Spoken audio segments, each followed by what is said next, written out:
Live and direct on a Tuesday. Bit of a false start, but we're ready to roll for the next 3 hours here on the Sports Voice of Kansas, 580 WIBW, FM 104.9, online at 580WIBW.com, and in living color on our YouTube channel, 580 Sports Talk, and our Facebook page, WIBW News. However, wherever, whenever you're catching the show today, thanks so much for being a part of 580 Sports Talk. My name is Dan Lucero. Spencer Dupuy will be along in the 4 o'clock hour. Brendan Dorzinski is off today. We are with you for the next 3 hours until 6 o'clock. We'll pass the rock to the Royals Baseball Network for Game 2 of 3 between the Royals and the Yankees at Kauffman Stadium. A 6:40 first pitch tonight. A pregame show start of 6 o'clock on the Royals Baseball Network here on 580 WIBW and FM 104.9. We are back from the long weekend and delighted to be with you on this Tuesday with a jam-packed show. Plenty to get to from the Memorial Day weekend. Hope all of you enjoyed your Memorial Day weekend, enjoyed hopefully a day off yesterday, enjoyed travel, family, barbecue, golf, whatever it is you got up to on Memorial Day weekend. I checked all of those boxes. Well, travel, not really. I guess I left Topeka city limits, but we didn't go that far. It was a good weekend for me, and I hope it was a good and a safe and a fun one for all of you.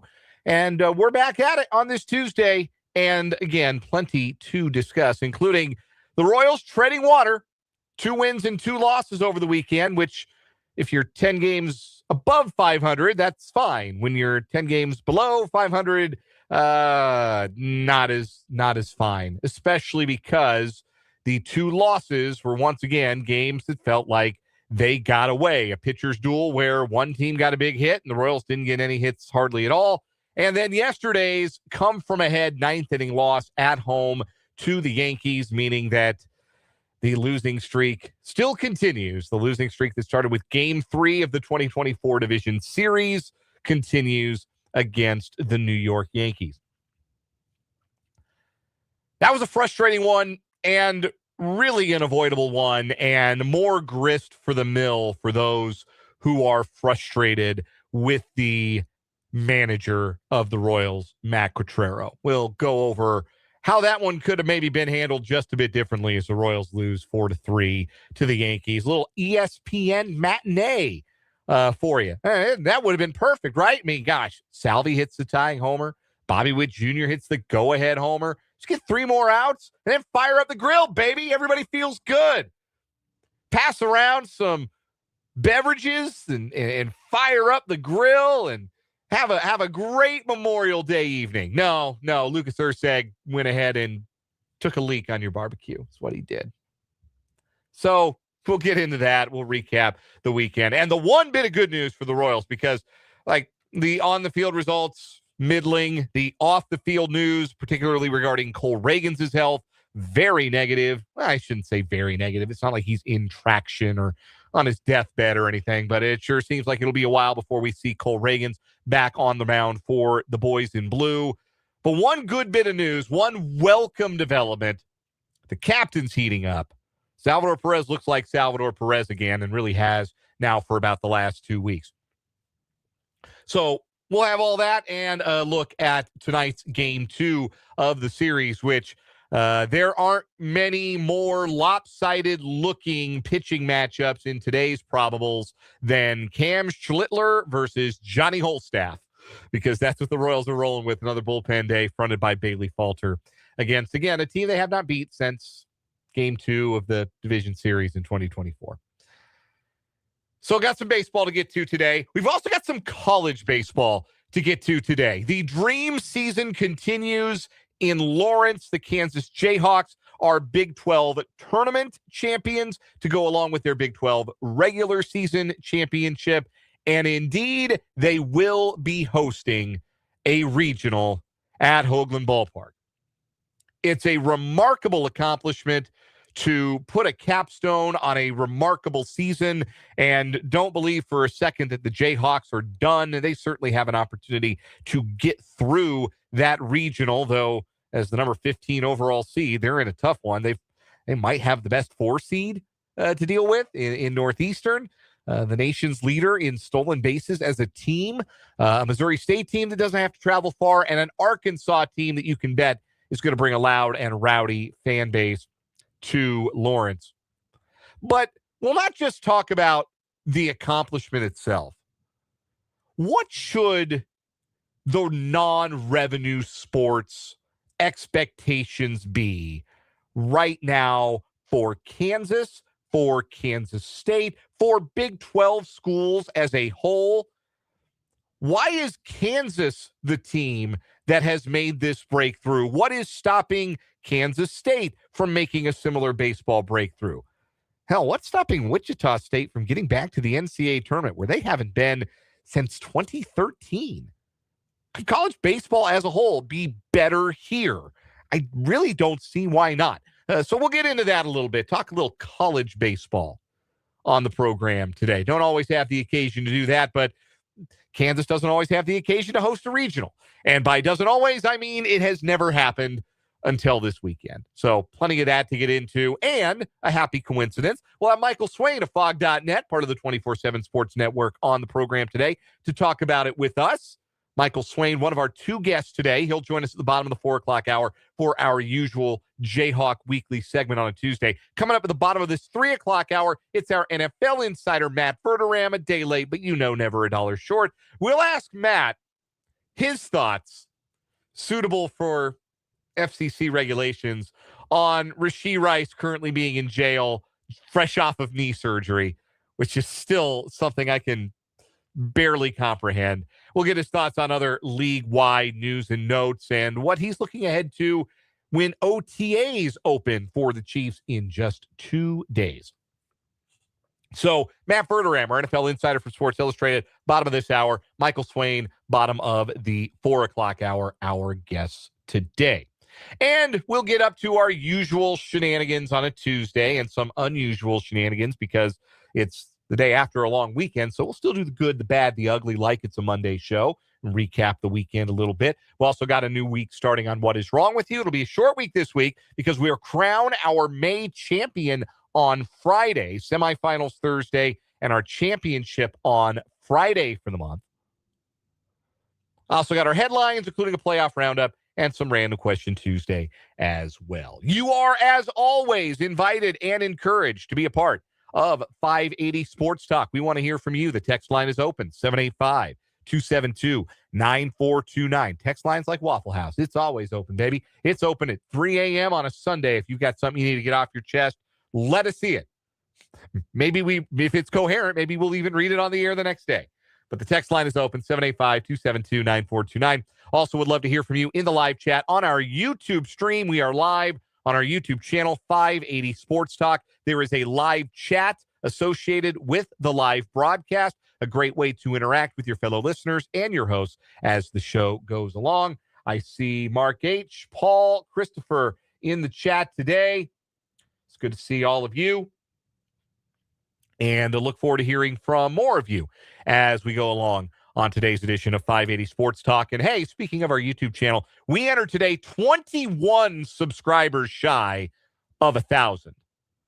Who's going to get us to a round number today? Who's number 980? I know somebody is listening who hasn't yet subscribed to our YouTube channel. Go get us to number 980. Get us to a round number today, and we can really start the countdown to 1,000 YouTube subscribers. Again, the name of the channel is 580 Sports Talk. And when you go subscribe during the show today, hang out in the live chat. Say hi. If you're number 980, we want to shout you out by name. So go subscribe. Hit the subscribe button in your browser or in the app. Doesn't cost you anything but a click. And then pop in the live chat. Say hello. Reveal yourself as subscriber 980. Because I know somebody out there is going to be our hero who gets us to 980 today. All right. Royals 2-2 on the weekend. They own the Mariners. You can say that for certain. The Royals own the Seattle Mariners. 5-1 this year against the defending American League runners-up. If that's a thing. It's not really a thing. Kind of a thing.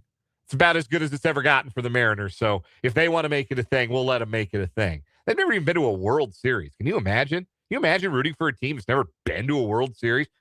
Couldn't even be me, man. And you know the sad sacks I root for. But the Royals own the Mariners. Took it on the chin Friday night in a 2-0 loss, but bounced back. Stephen Kolek, brilliant on a Saturday afternoon. And then Sunday, a big offensive eruption in what ended up being an 8-6 win. And the Royals took that momentum into yesterday afternoon's game against the Yankees. And thanks to Bobby Witt's go-ahead home run in the bottom of the 8th inning, the Royals were 3 outs away from finally getting over on the Bronx Bombers. And then they didn't. And got to see both sides, right? Got to try to see both sides of a managerial decision, because otherwise, then you're just criticizing the result, right? If you don't look for the process, then all you're doing in the end is criticizing the result. And criticizing the result is the easiest thing in the world to do. Lucas Erceg hung a slider to Anthony Volpe for a 2-run single that put the Yankees in the lead, and the Royals. And this always seems to be the case for the Royals.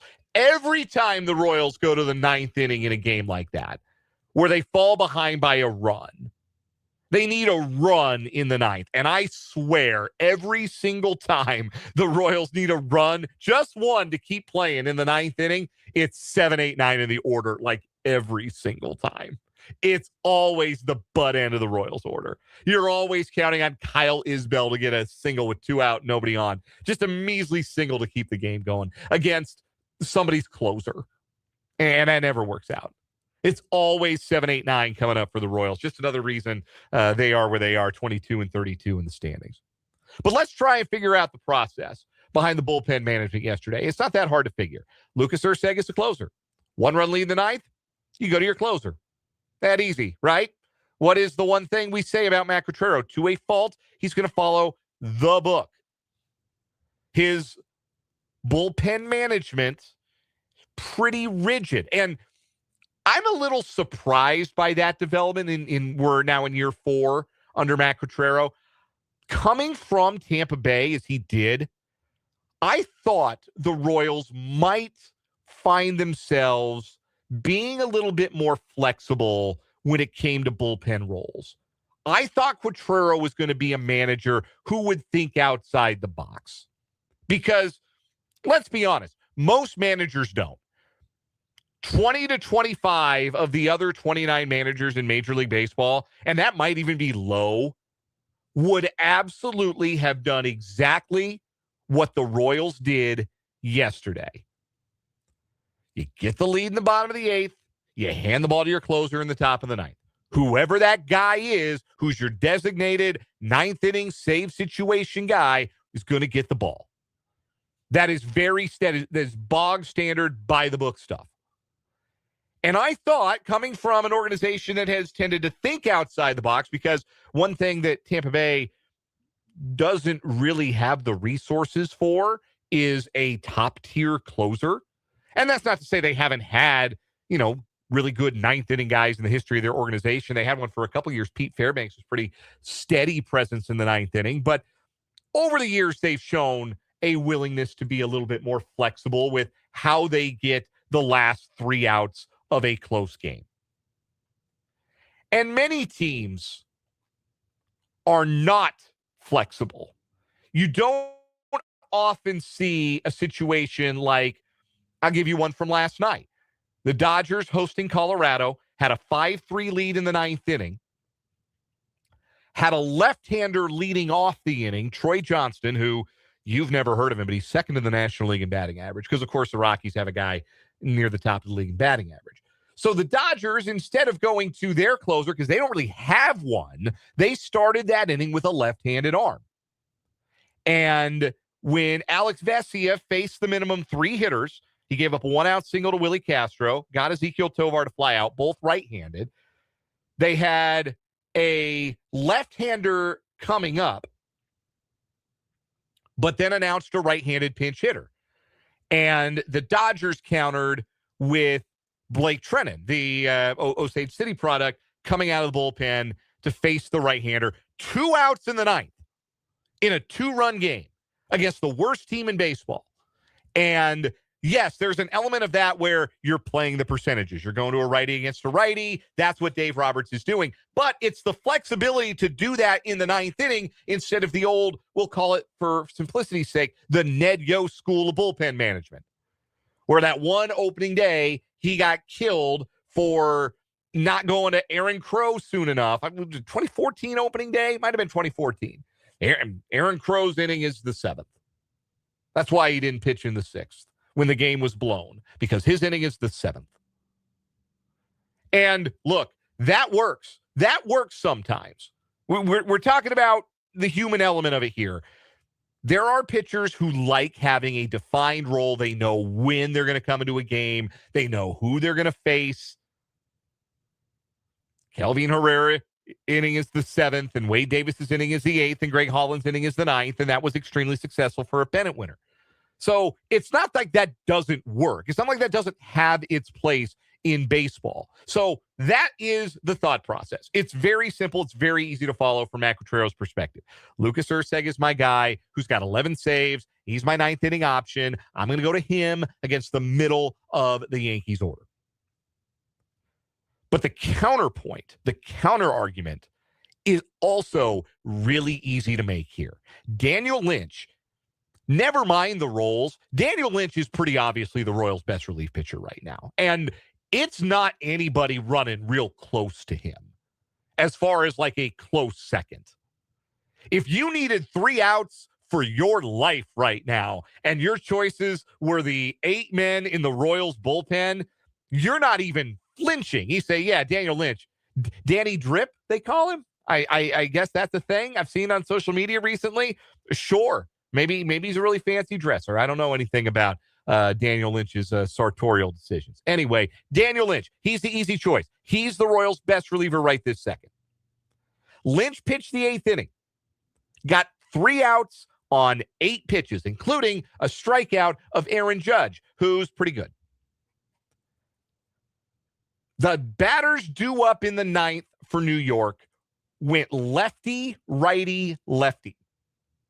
It was Bellinger leading off, who'd already homered against a right-hander in the game. Homered off of Waka in the 2nd inning. It was Paul Goldschmidt, who annihilates lefties. Like, that's why he's still in the league. That's why he still gets the job, because he annihilates left-handed pitching. And Jazz Chisholm, another lefty. Then you get to the bottom of the Yankee order, and those guys are not good hitters. Volpe, Escar, and Caballero, those aren't good hitters. It doesn't really matter left or right. You don't really worry about playing the numbers. Get your best pitcher against those guys, you like your chances. So, again, if we're criticizing the result, why not just keep Daniel Lynch in the game? You know you got a lefty leading off. You know 2 of the 3 outs you want in that inning could be left-handers. Why not just stay with Daniel Lynch? He's worked multiple innings before. He's bridged innings before. He only needed 8 pitches. Lucas Erceg threw 30 pitches on Sunday and turned what should have been a pretty comfortable shaking of hands in an 8-3 game into a bit of a nail-biter and an 8-6 game. But if we're going to say all that, we should also note that Erceg got Cody Bellinger out on 1 pitch, a routine ground ball. So he got the first lefty. And then Paul Goldschmidt gets as cheap a hit as you can possibly get. Lucas Erceg threw a great pitch and deserved a better fate. If baseball were fair, it would have been 2 out with nobody on and Chisholm coming up. Baseball is not fair. I don't need to tell any fan of the Royals that after watching the first 54 games of this season. Baseball is not fair. So Erceg makes the pitch, executes the pitch to get Bellinger out, executes the pitch to get Goldschmidt out, just doesn't do it. Chisholm then is able to double for 2 reasons. One, because it's Salvador Perez at first base and not Vinny Pasquantino. And Perez, not a first baseman by trade, doesn't get far enough off the bag holding the runner. If he gets 1 more half step off the bag, he's in position to catch Chisholm's line drive hip high, and then maybe you turn around and tag out the pinch runner, Shinneman, and that's the ball game. But Perez is at first base because the Royals were chasing an insurance run in the bottom of the eighth. And if you have a problem with that, then you must have missed how the top of the ninth unfolded. I have no problem with Matt Quatraro saying, hey, we need another run. Middle of the order coming up for the Yankees, we need that run. If that means I got to get Pasquantino out of the game after he walked following Witt's home run, get Tyler Tolbert out there, we can score him from first on a double, we can score him from second on a single, he can steal the base. And he did. He did his job. He stole second base. Royals couldn't get him in because Perez and Jensen struck out and Marte grounded out. Marte in there, pinch hitting for Caglione. I'm okay pinch hitting for Cags against a lefty specialist. If you've got the righties on the bench to do it, that's fine. I'm not going to rend any garments over that. Cags has been in a bit of a funk over the weekend. That was probably the right cord to pull there. You needed contact. Cags hasn't given you a lot of that the last handful of days. But because he's out of the game, Tyler Tolbert is in right field. And because Tyler Tolbert is in right field, Jazz Chisholm takes second on that line drive that sneaks by Perez, which maybe wouldn't have snuck by Pasquantino. And instead of first and third, with the go-ahead run at first base for Volpe's single, the go-ahead run is at second and ends up coming in to score.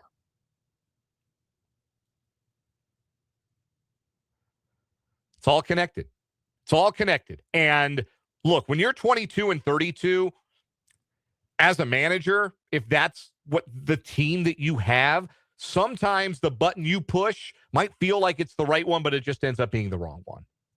I thought it was the right move for Quatraro to play for the run, and it backfired. And then it really bit them defensively. It ended up really biting them defensively there in the ninth. But the move to go to Urseg, you want to criticize that one? Absolutely. Urseg had thrown a lot of pitches the day before, and flatly, he is not the Royals' best reliever right now. This is a time for the Royals to maybe think about being a lot more flexible with their bullpen roles and trying to get to a point where maybe Daniel Lynch is available to get the last 3 outs of a game you're leading, because at 22 and 32, you can't afford too many more losses like the one the Royals took yesterday. You are running out of strikes. We'll take a break. We'll get your reaction. Text line's open, 785-272-9429. Also looking for your thoughts in the live chat on our YouTube channel, 580 Sports Talk. We'll take a break. Matt Verderam going to join us in about 10 minutes, our NFL insider, so we'll switch some gears. We're talking to Michael Swain at the bottom of the 4 o'clock hour. We got Random Question Tuesday, Good, Bad, Ugly. What is wrong with you? We had a fun show today. Glad you're back with us from the weekend here on 580 Sports Talk.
3:31 on 580 Sports Talk. Glad you're with us on this Tuesday afternoon. Coming up a bit, Matt Verderam of Sports Illustrated, our NFL insider. We'll ask him what he knows about how one goes about rehabbing from a knee surgery while in county jail. And some other NFL Chiefs-related questions as well with Matt. That's coming up. Usually joined us on Monday. Obviously, with the holiday yesterday, we were off. Hopefully, you turn on the radio expecting to hear us. We were off. We were enjoying our respective Memorial Days with family. Some thoughts first from the YouTube chat. Paul in the YouTube chat. Entirely too predictable yesterday. Immediately sapped all good vibes from a positive Mariners series. Isn't that a fact? Man, and not just that they lost that game, the way they would have won it. With Bobby Witt Jr. playing the hero, but with Salvador Perez making another big swing of the bat. Last 2 weeks for Saldi, he's hitting 292, 352 on base, 542 slug. And remember 2 weeks ago when we were talking about why he was struggling so much, it was easy to point to, well, he's not pulling the ball as often, and he's not pulling the ball in the air as often. He's doing those things again and experiencing really good results as a result of that. He's warming up with the weather. That was always the hope. And it was understandable to be a little cautious, a little wary of it because he's 36 and he was dealing with some injuries. But does look like Salvi is rolling again, which is good to see. But yes, that would have been the kind of win that you can grow on. That would have been the kind of win you could grow on. And I'd be behind this microphone right now saying, hey, we're only 3 games behind Minnesota for the third wild card right now. Which is true, which would have been true. They're only 4 games out of the third wild card right now, which, again, I always say you're 4 back. That's 1 week. You can eat that up in a week. You play really good ball for a week. But no, alas. Lucas Erceg not good enough. ERA's over 5. Probably about time to make another switch in the 9th. I know you hate to do that before his special bobblehead night, but probably time to get him right and come up with a different solution there in the late frame. Jared in the live YouTube chat, welcome in, Jared, says clean house like the Red Sox, and I don't think that is imminent. Doesn't feel imminent that the Royals are going to fire everyone. I think they've had a couple of days on the schedule where they had an off day or they were coming home where it felt like if this was the day they were going to do sweeping leadership changes early in the year, feels like this is when they were going to do it, and they haven't done it. I don't know that they would pull the trigger on it this Thursday before the 10-game road trip. Maybe if they lose the next 2, we'll see. But it's certainly within the realm of possibility now. I mean, nobody can deny that. Even the most ardent defenders of Matt Quatraro, such as they are, wherever they are, I know where they're not, in the live chat on our YouTube stream, in our text in the text line. I know where they're not.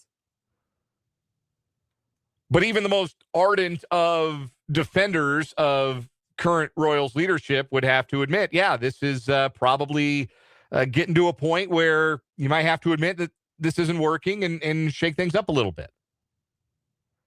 And how much of this is the manager? Like, it's not Quatraro's fault Cole Reagans is hurt or Chris Bubich is hurt. And I don't think it's Matt Quatraro's fault that Vinny Pasquantino just now got his average back over the Mendoza line. Hits in 4 straight for Vinny. Extra base hits in the last 2. Hopefully he's starting to come around. And it's not his fault that the bottom of the lineup has been up and down and the young guys, Jensen and Kaggs, have slumped a little bit because that's how things go with the bottom of your order, and that's how things go with young hitters. But just the big picture, you got to win some baseball games. The Royals' run differential this year is minus 26. The Reds' run differential this year is minus 29, and they're 28-25. They're 6 games better than the Royals with a worse run differential. That right there is about find a way to win a baseball game. Find a way to dig one out.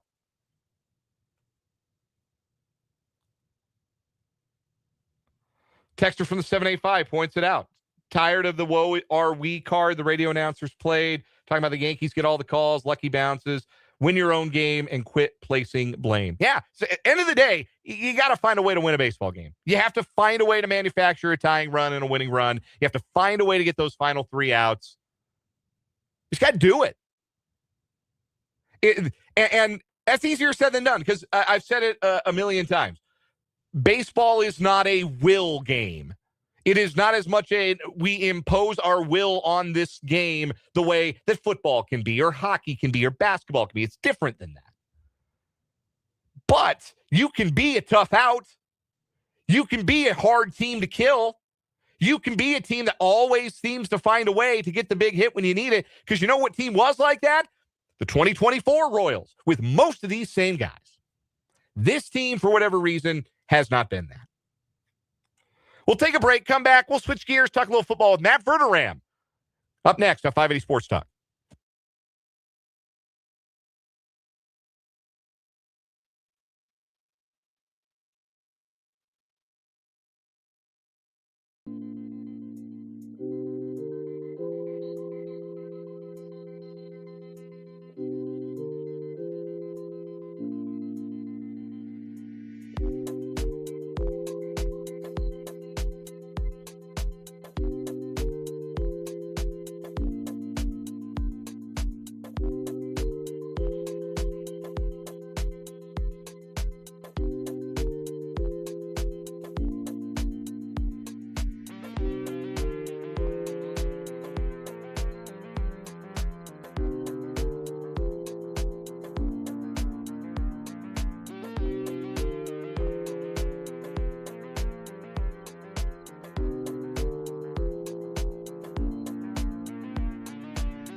We are joined on the Fleming Place Wine and Spirits Hotline by our NFL insider, Matt Quatraro of Sports Illustrated and SI.com. Matt covers the league for SI. He appears on That Football Show on the KC Sports Network. He has his own Patreon, The Matt Quatraro Show. Most importantly, he is a fan of the Eastern Conference champion New York Knicks. Matt, what were you doing in 1999, the last time your Knickerbockers were in the finals? Going to 5th grade. I was 10. Yeah, I mean, it's been a while, 27 years. So, yeah, it was fun. I mean, that series, actually, if it went to game 5, I won't explain how, because it'll bore everybody, but weaseled my way into the Garden. I've never been to a Knicks game in person. It's impossible to get on as a kid. And then when I got older and could afford to go for a regular season game, not a playoff game, they were terrible before I moved out west or moved to the Midwest. So I'm thrilled I ended up not going because they swept.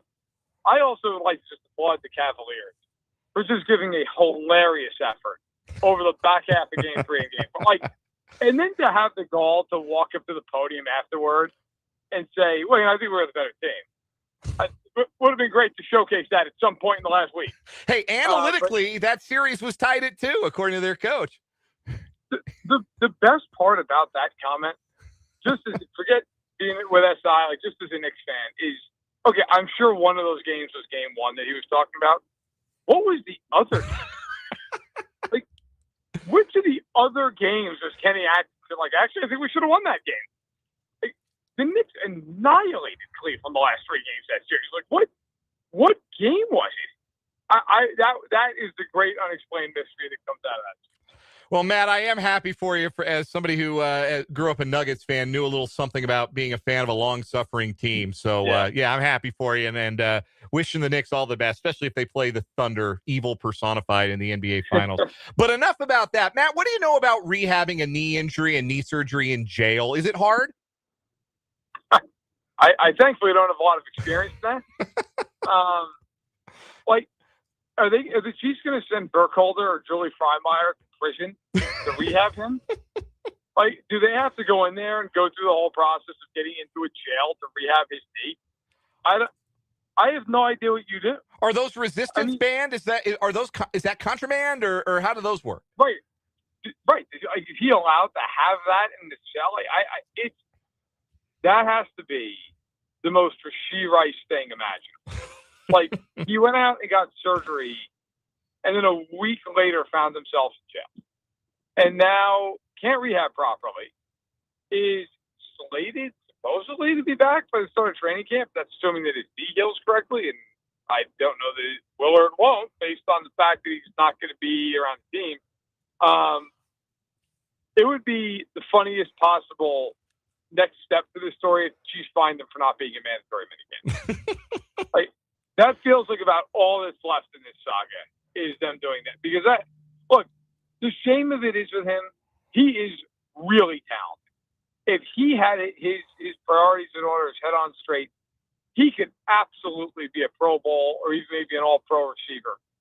But he just can't get out of his own way. And I think at some point, if you're the Chiefs, look, you need him this year.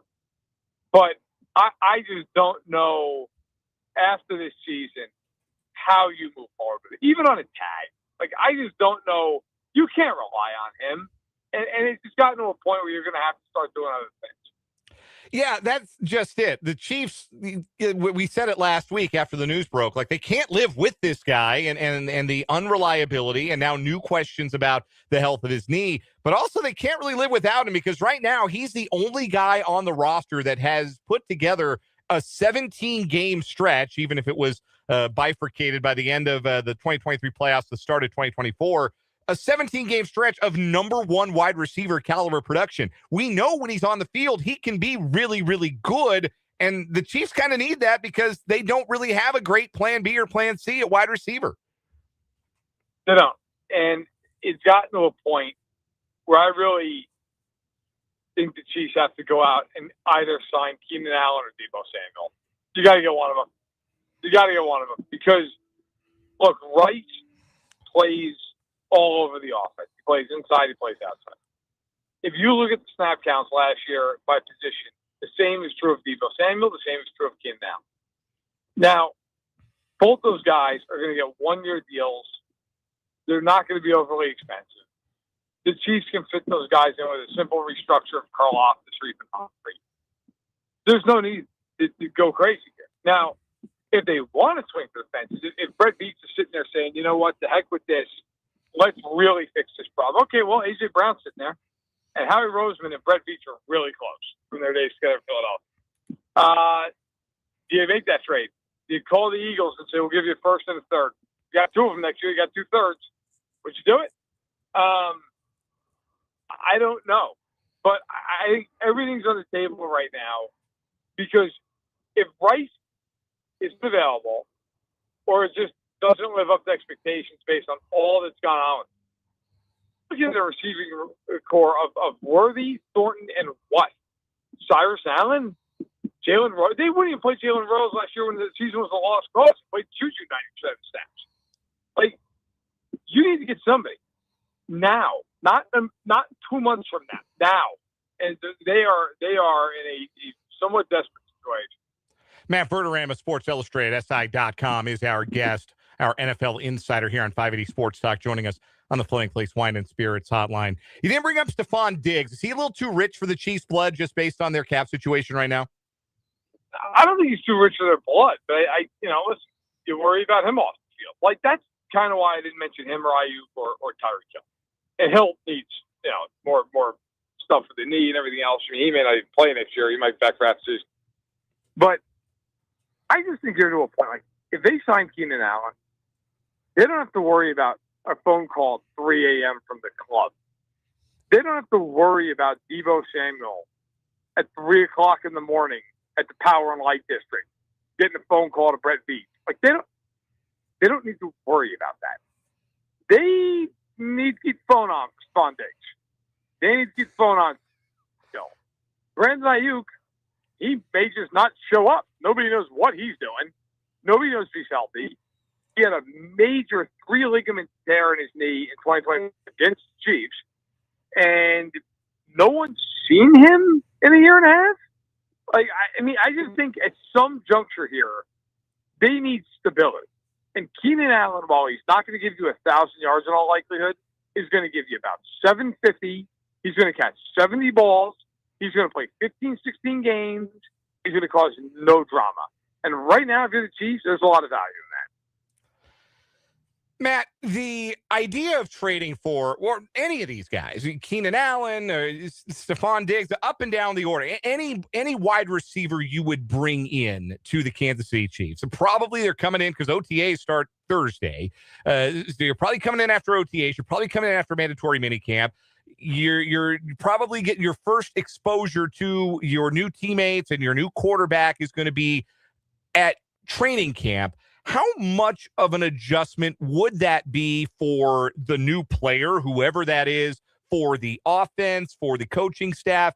And is that the kind of thing that can maybe detract from the value of an addition like that because of concerns about getting up to speed and how much they could really produce? I don't think it matters if they bring in Deebo Samuel or Keenan Allen an hour before the opener. Like, they can't play Cyrus Allen week 1. They can't play Jalen Royals week 1. They literally wouldn't play Jalen Royals. Now they're going to do it? Based on what? Did he just magically become great this offseason? Like, I mean, they got to look at him all year last year, and in games that meant nothing, would not play him. He didn't see 100 snaps last season on offense. And so, like, I get the point. But also, too, no, I don't think it matters. Like, if those guys have a full training camp, these are veteran guys. They've been in different systems, different schemes. And, yeah, okay, there's some terminology, fine. But it's like, hey, man, go run a 7 route. Okay, got it. You know, like, it's a month and a half from the start of camp to the season. I think those guys would be fine. Now, if you're bringing the young guy, I think it's more of an adjustment. But bringing in a vet, no, I don't think it's that big of a deal.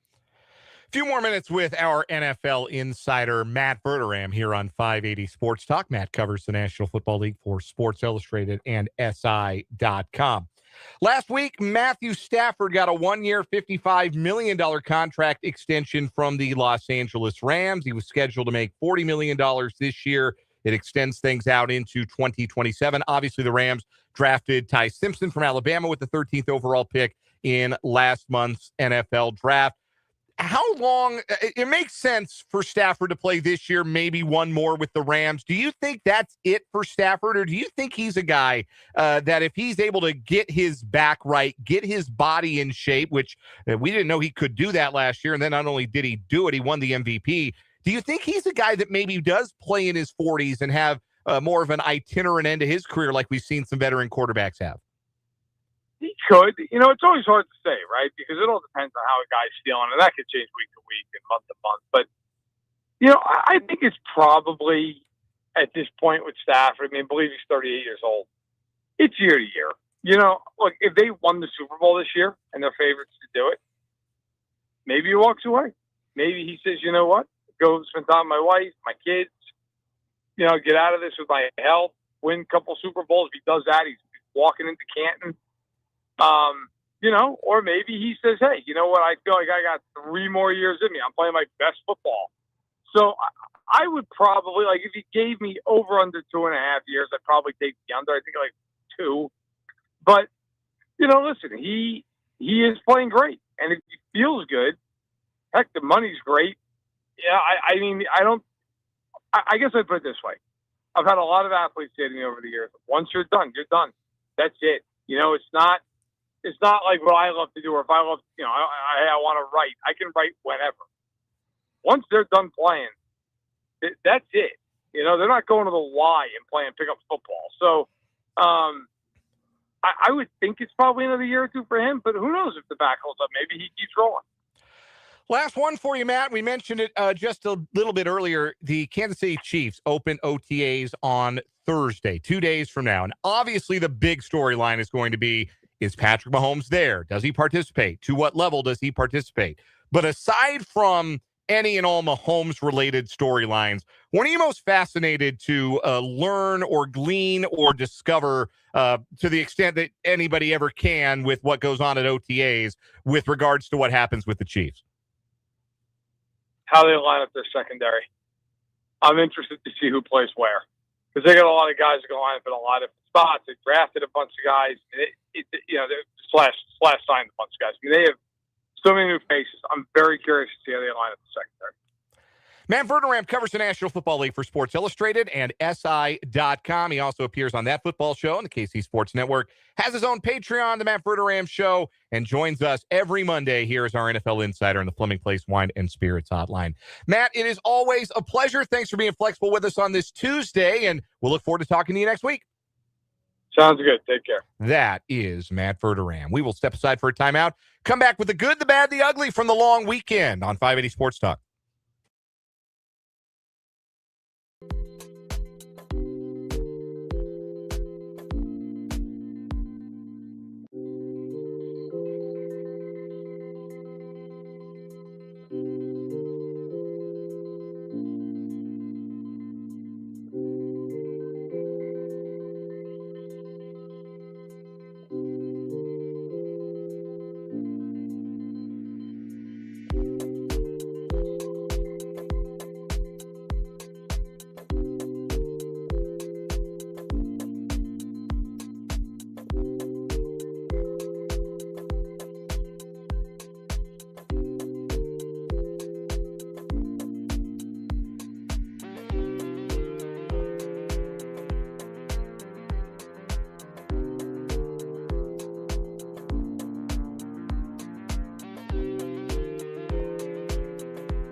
The good, the bad, and the ugly from the Memorial Day weekend. Monday staple, the end of the 3 o'clock hour, moving to Tuesday with the long weekend.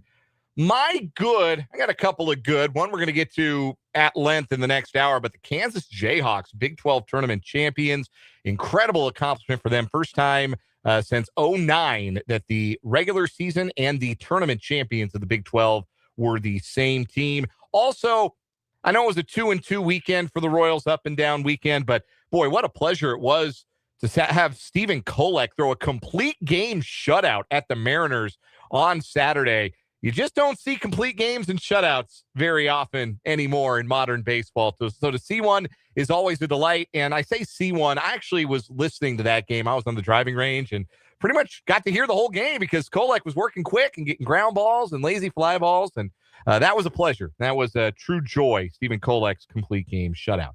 My bad, and we'll get to this more at length in the next hour, the NCAA screwing over the Big 12 and saying, all right, fine, here, damn, you want to host a regional, KU in West Virginia? Here, you get 15 and 16. Because we don't want to see you in Omaha. We want the SEC teams in Omaha. We don't want to see you in Omaha. Here, you have 15 and 16. You can host a regional, but you get the last 2 seeds. Regardless of what your body of work says you deserve, you get the last 2 national seeds and tough roads to a super. So thanks for that, NCAA. My ugly, Florida softball. Did you catch this? Maybe you were watching Texas Tech versus Florida in the softball super regionals. Catch a glimpse of Topeka's own Nigel Kennedy. Texas Tech won the rubber game, the clinching game, 16-7 on Sunday. Florida showed their entire ass. They hit their former teammate, Mia Williams, who transferred to Texas Tech, 5 times over the course of 3 games. They were incredibly crass in their dugout. They refused to shake hands with Texas Tech after the game. Just lame. Just going. You talk about going out sad. Florida softball went out sad. That was embarrassing to see from that program. Hey, folks. Boots and Bow Ties is coming to the Topeka Zoo Friday, June 5th from 6 to 10 p.m. So pull on your boots, grab your best skirt or bow tie for one of the most unique nights of the year at the zoo. There'll be live music with Dallas Pryor and the Lazy Wayne Band, a mechanical bull, and you can show off your style with prizes for the best boots, hat, and best Western look. Go to 580wibw.com and our event page for more details, or be the second caller to 785-272-9429, and you can win a pair of tickets yourself to Boots and Bow Ties at the Topeka Zoo. Caller number 2 wins the tickets. We got more. Michael Swain, and we'll talk KU baseball next hour. 580 Sports Talk.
Let's get it. Hour number 2 of 580 Sports Talk on this Tuesday.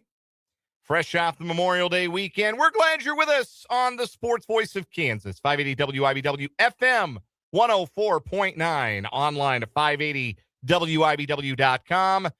And on our streaming video channels, 580 Sports Talk on YouTube, WIBW News on Facebook. Dan Lucero, Spencer Dupuis with you until 6 o'clock, at which point we'll hand things off to the Royals Baseball Network. Game 2 of 3 between the Royals and the Yankees tonight. It is not a pitching matchup that looks real good for the Royals on paper.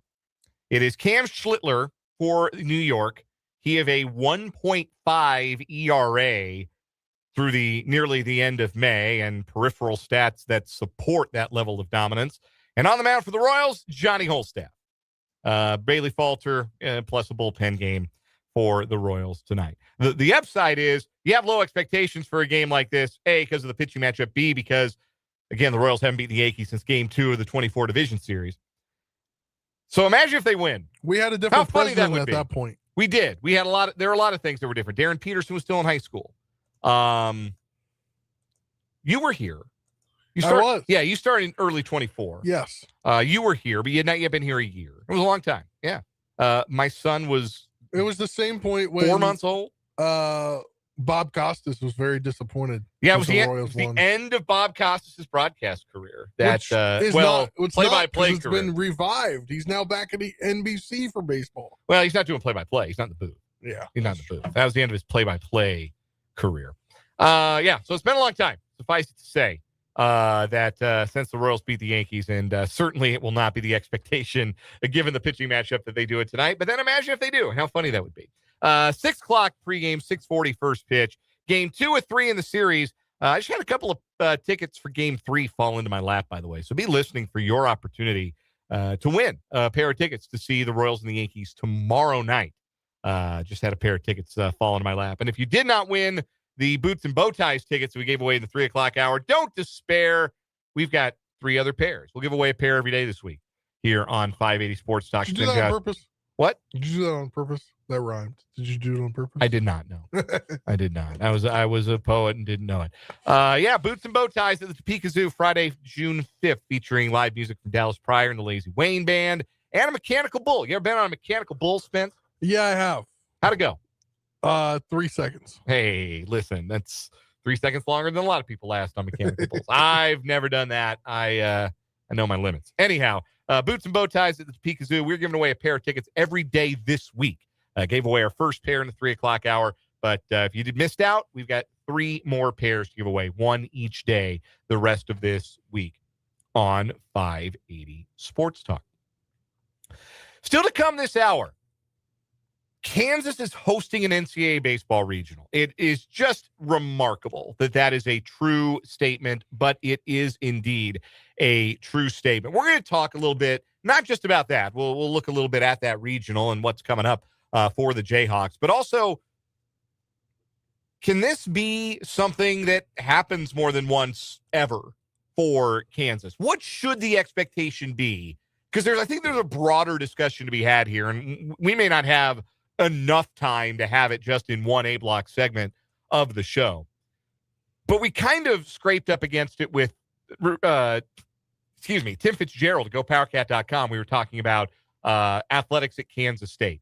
What should the expectation be for success in the non-revenue sports at, let's be frank, not just Kansas and Kansas State, Big 12 schools at this point, with as far behind as the Big 12 is revenue-wise, just off of TV dollars alone, never mind anything else, never mind NIL contributions, things like that, with the SEC and the Big 10. What is the expectation? What is a reasonable expectation? And what's a reasonable expectation for a baseball program?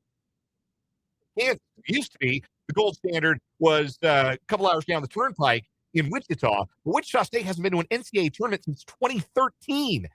That's impossible, but it's true. I was doing radio in Wichita the last time they made the tournament. It was the Gene Stevenson team. That's how long it's been. They got to the semis this year, though. of the conference tournament. Yeah. And it can do squat for you in the AAC. No, it doesn't. But So, like, I'd love to see that program turn around, and they've got the resources. Like, you wanted to argue they have better facilities than either Kansas or Kansas State. Like, they definitely have better facilities than Kansas. Like, it's not even close. It's not even close. And you could argue they have better facilities than Kansas State, but they have been to a tournament in 13 years. Kansas State had gone in back-to-back years before missing this year. Now KU's gone back-to-back years, and they're hosting a regional. So, like, what is a reasonable expectation? We'll have as much of that discussion as it's possible to have in a segment on the program, and certainly would like to get your interaction with that discussion as we go along today here on the program. We'll also talk about the Kansas side of it with Michael Swain of Fog.net, part of the 24/7 Sports Network. He joins us every Tuesday on the show for Jayhawk Weekly. We'll talk to Michael about what it's going to look like for fans at Hoagland Ballpark. I do know this. I have seen the photos of what they're calling the backyard. They basically took out the fence and replaced it with a see-through fence out there in left field. kind of like you see at Little League fields. Sure. It's a see-through fence. It's for those who remember the old Lawrence Dumont Stadium in Wichita, it's a fence like that. And you can go sit out there, BYOC, and that D does not stand for cooler. That stands for chair. I don't think they're going to let you bring your own cooler, though they should. They won't. It's an NCAA event. I heard that they're in the Allen Fieldhouse parking area. They're putting like food trucks and stuff, is what I read online. I could see that. Yeah, like little fan fest area. I have been to Hoagland Ballpark a couple of times as a fan, just as a spectator, just to watch games. I saw a couple of games there. This was a long time ago, but I saw a couple of games there. They got like one concession stand. Like this is not a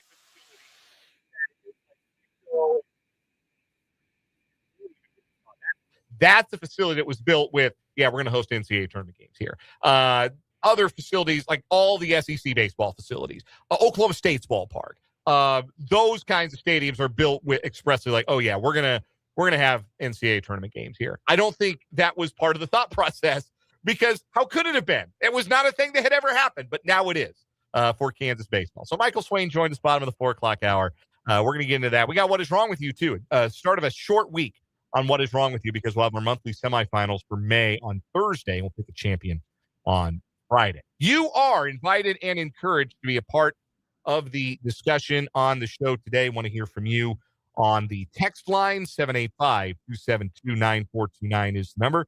That is 785-272-9429. You can also hop in to the live chat on our YouTube stream. The name of our YouTube channel, once again, is 580 Sports Talk, and we welcome those of you who are making the chat line the live chat such a happening place. We invite you to subscribe to the YouTube channel today. 22 away. We were 21 away when the show started, so somebody canceled their subscription. I don't know what I did in the first hour. I thought it was a pretty normal first hour. I chased off the subscribers. Now we need 2 heroes today to get us to that nice round number of 980. And it's probably a bot. It happens. It happens to everybody. You notice more when you're doing something. And, one of these days we're going to be an empire with like 15,000 YouTube subscribers, and we won't notice when one of them goes away. We're still at a point in our growth where we notice, and it makes us happy. So make us happy. Cheer us up. 2 heroes to get to 980 today. Go subscribe to the YouTube channel, 580 Sports Talk. And when you do, say hello in the live chat. We appreciate the interaction there as well. So Kansas won the Big 12 baseball tournament over the weekend. That was a fun championship game. They ended up rolling late, had back-to-back home runs in the 8th inning, and rolled to victory in the end over West Virginia. And so Kansas has 42 wins. I believe they were top 10 in the country in Quadrant 1 and Quadrant 2 wins. Remarkable season.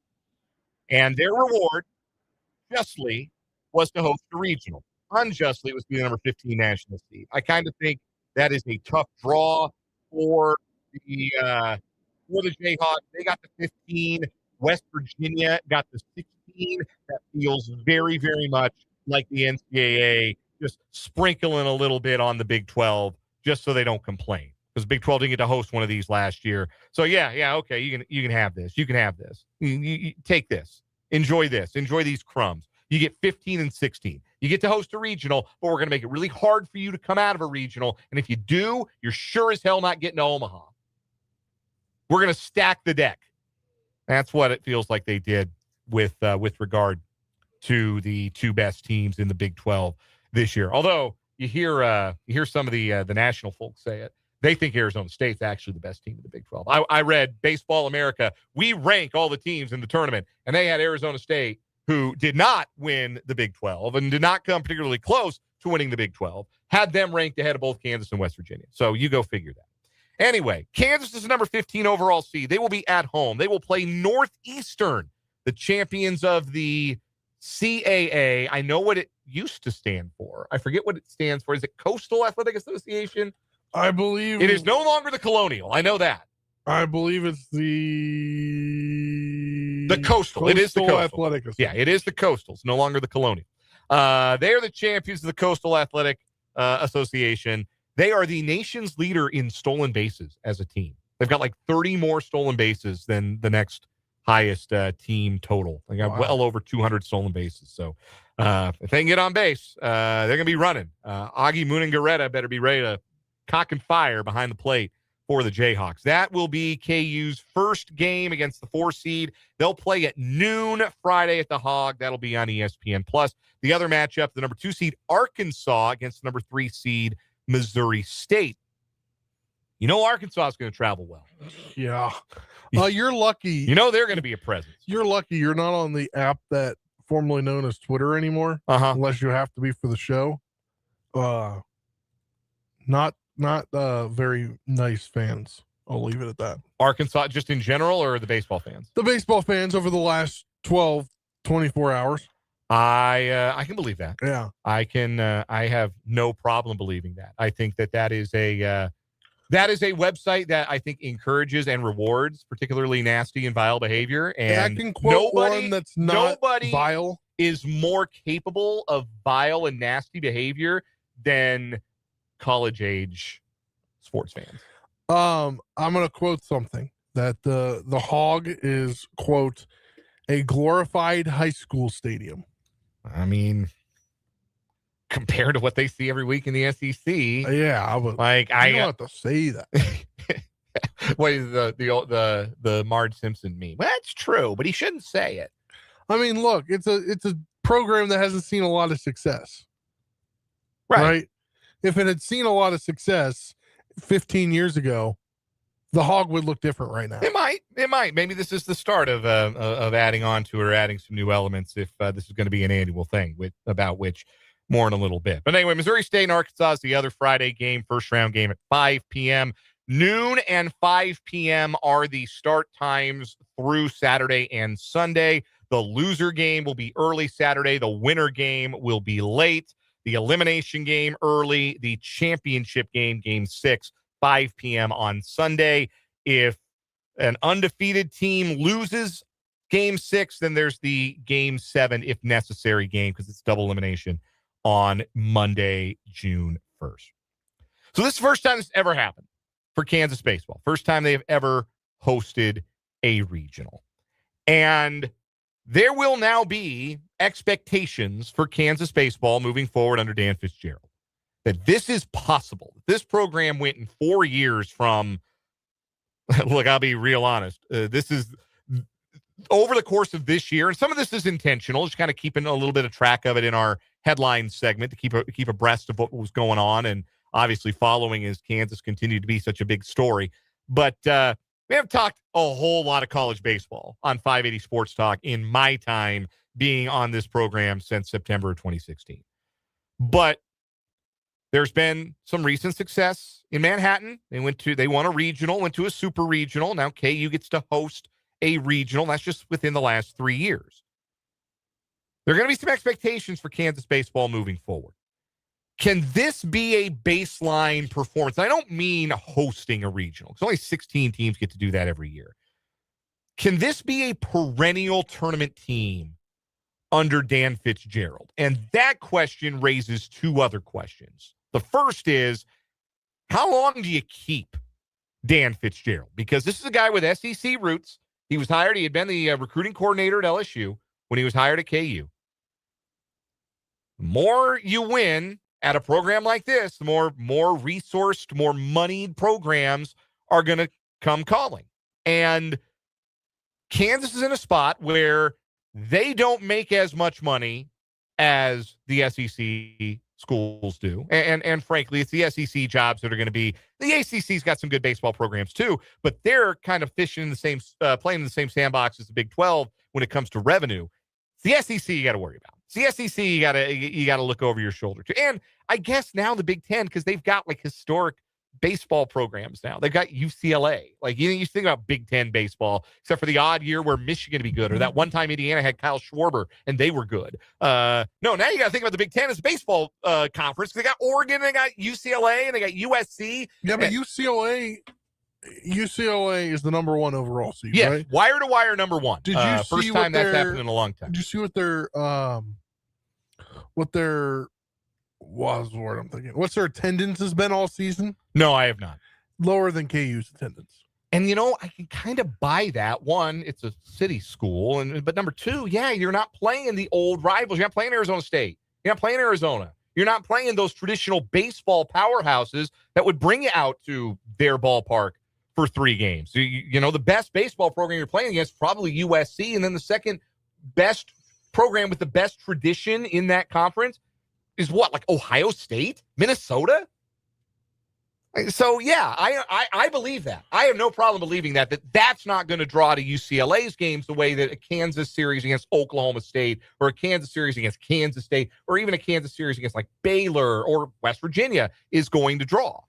So you've also got, frankly, the novelty factor at Kansas working in favor as well, where UCLA, that's a program that historically has expected to win.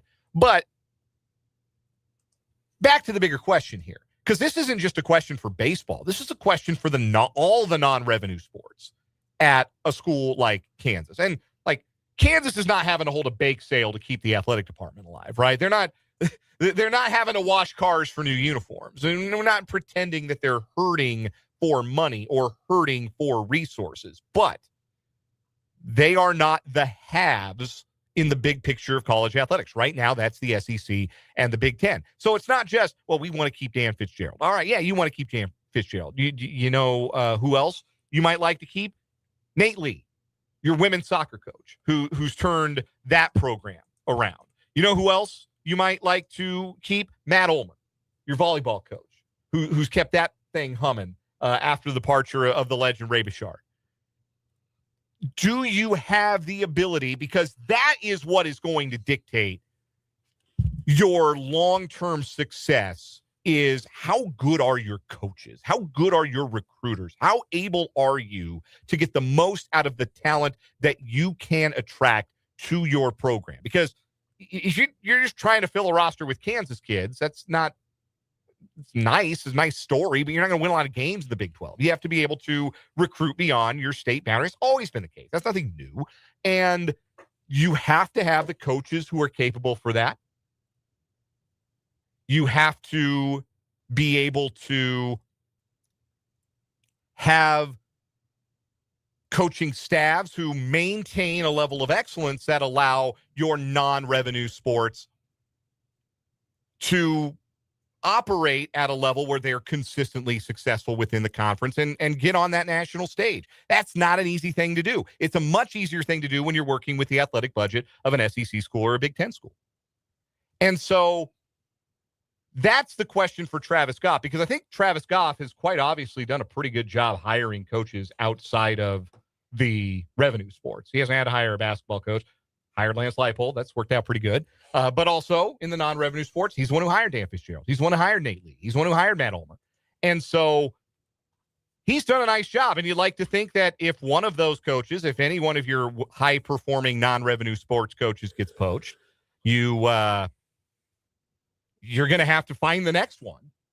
And Travis Goff has shown maybe that he's capable of doing that. But that's the challenge that you run into, is capitalizing off the momentum of what Kansas has accomplished on the baseball field, or like in any non-revenue sport, when you accomplish something, you win a conference, you go to the NCAA tournament, capitalize off of that, but you're going to have to do it in the face of the SEC is calling, the Big Ten is calling. They want your coaches. They want your players in a lot of cases. They're coming for your players, too, in those sports. Well, how are you going to keep them? How are you going to continue to perform to this standard? That's the great challenge of the post-House era of college athletics right now for the Big 12. KU volleyball, or KU poached the volleyball coach from the Big Ten, right? Yeah, he was at Was at Oregon, right? Yeah, he was at Oregon, yeah.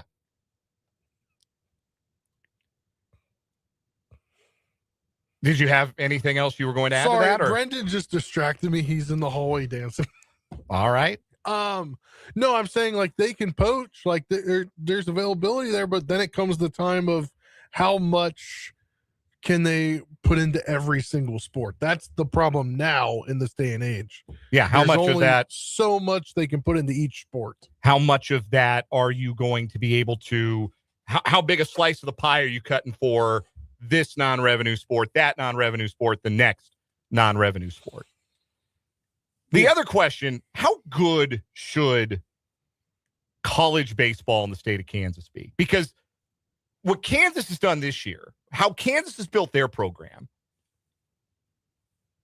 has been a lot predicated on recruiting the junior college ranks. Dan Fitzgerald's put together the number one JUCO recruiting classes in the country, each, I believe, of the last 3 years. Certainly each of the last two. I'm not sure if it's the last three. But I think it's the last three. But anyway, this is a bit of a, what's the phrase I'm looking for here? It's a bit of a market inefficiency. You're recruiting, you're digging in a garden nobody else is digging in to try and uproot talent, find those diamonds in the rough, so to speak. I'm mixing my metaphors real bad. I apologize for that.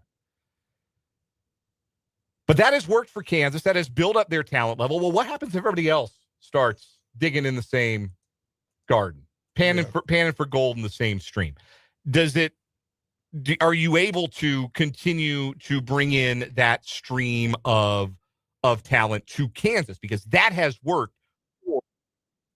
Should work for Kansas. It should work for all of the state schools, because who's got, certainly in the Midwest, an easier access point to a vein of junior college talent than the schools in the state of Kansas, where they're not playing a whole lot better junior college baseball than they are in the Jayhawk League. Johnson County's number one team in America. They're like 61-3, something ridiculous like that. By the way, like I got like 20 D1 guys. I don't know if any of them are going to Kansas or Kansas State or Wichita State. I think a lot of them are going to, there's a lot of SEC kids. Yeah. From SEC schools on that roster. Jeff Passan of ESPN had a really interesting podcast that I was watching with some of those Johnson County kids. He had a really good story. But those last week, those are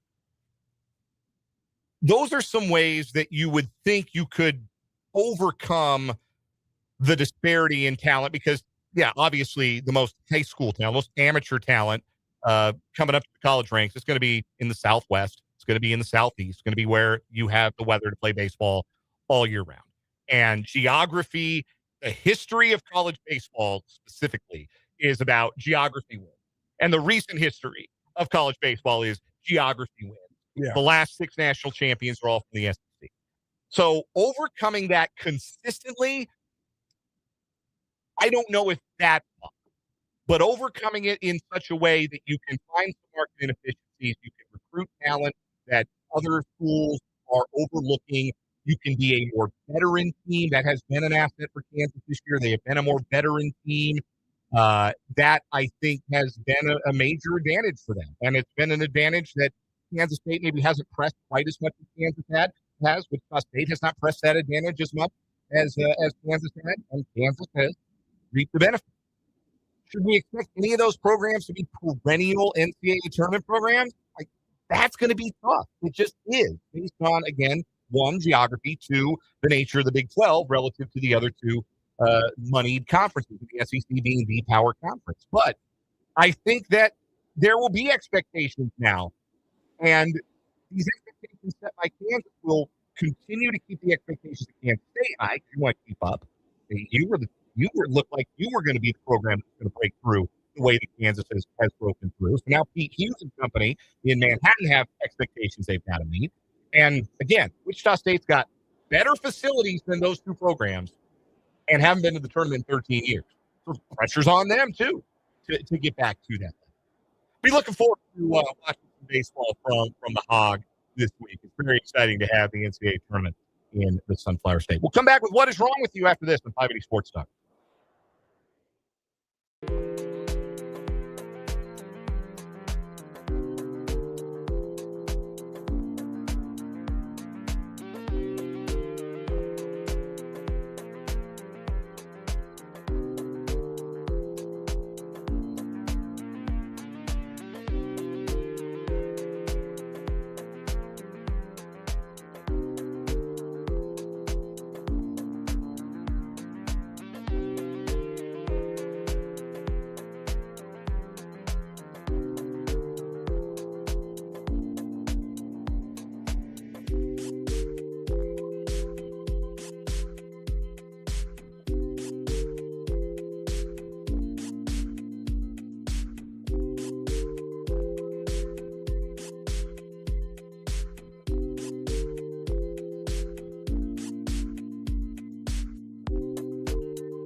From the 785 wants to know if we're going to lead. Not what you're going to lead with for the next 10 weeks. I'll lead with whatever the hell I want to lead with, first and foremost. You're not my program director. Number two, no, we're not going to lead with NCAA baseball for the next 10.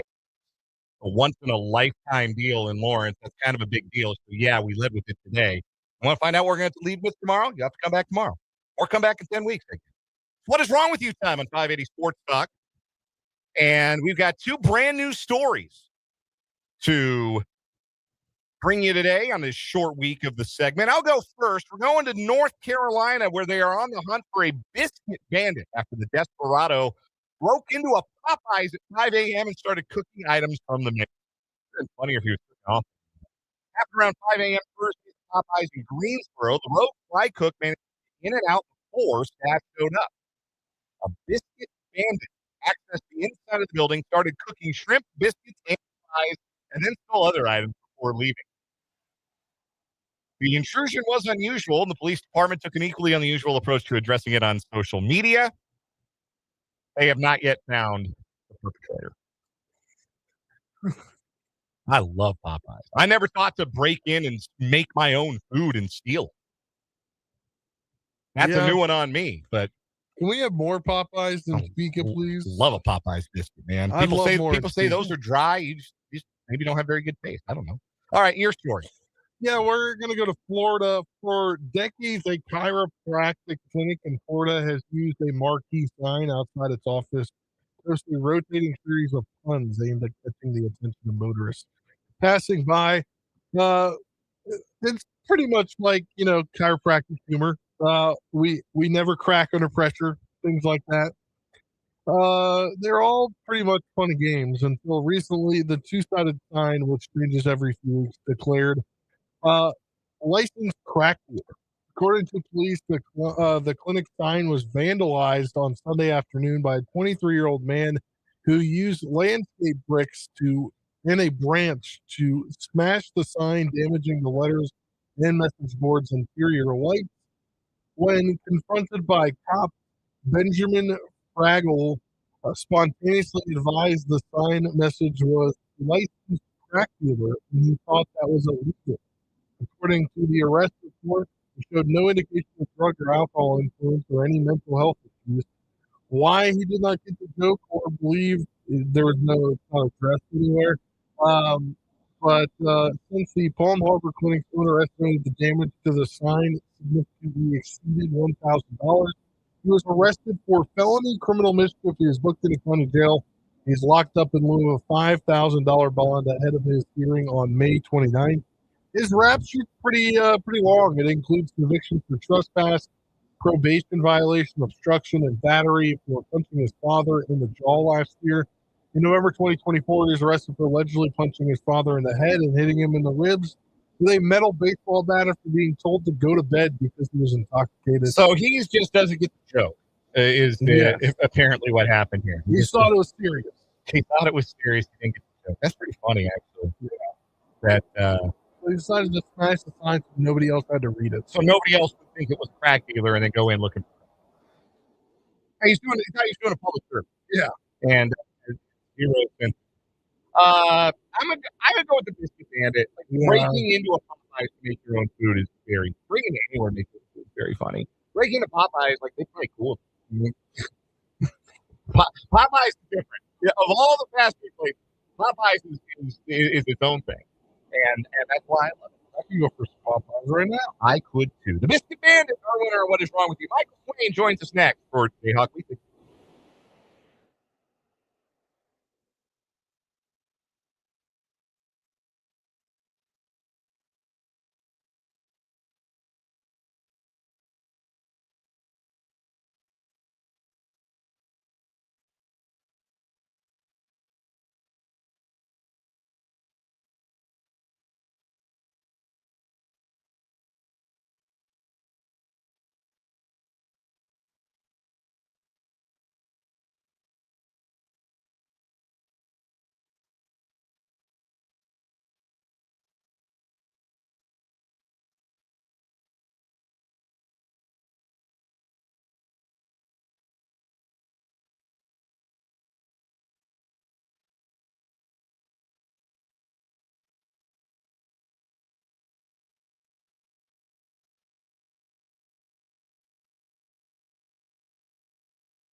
We are joined on the Fleming Place Wine and Spirits Hotline by Michael Swain of Fog.net, part of the 24/7 Sports Network.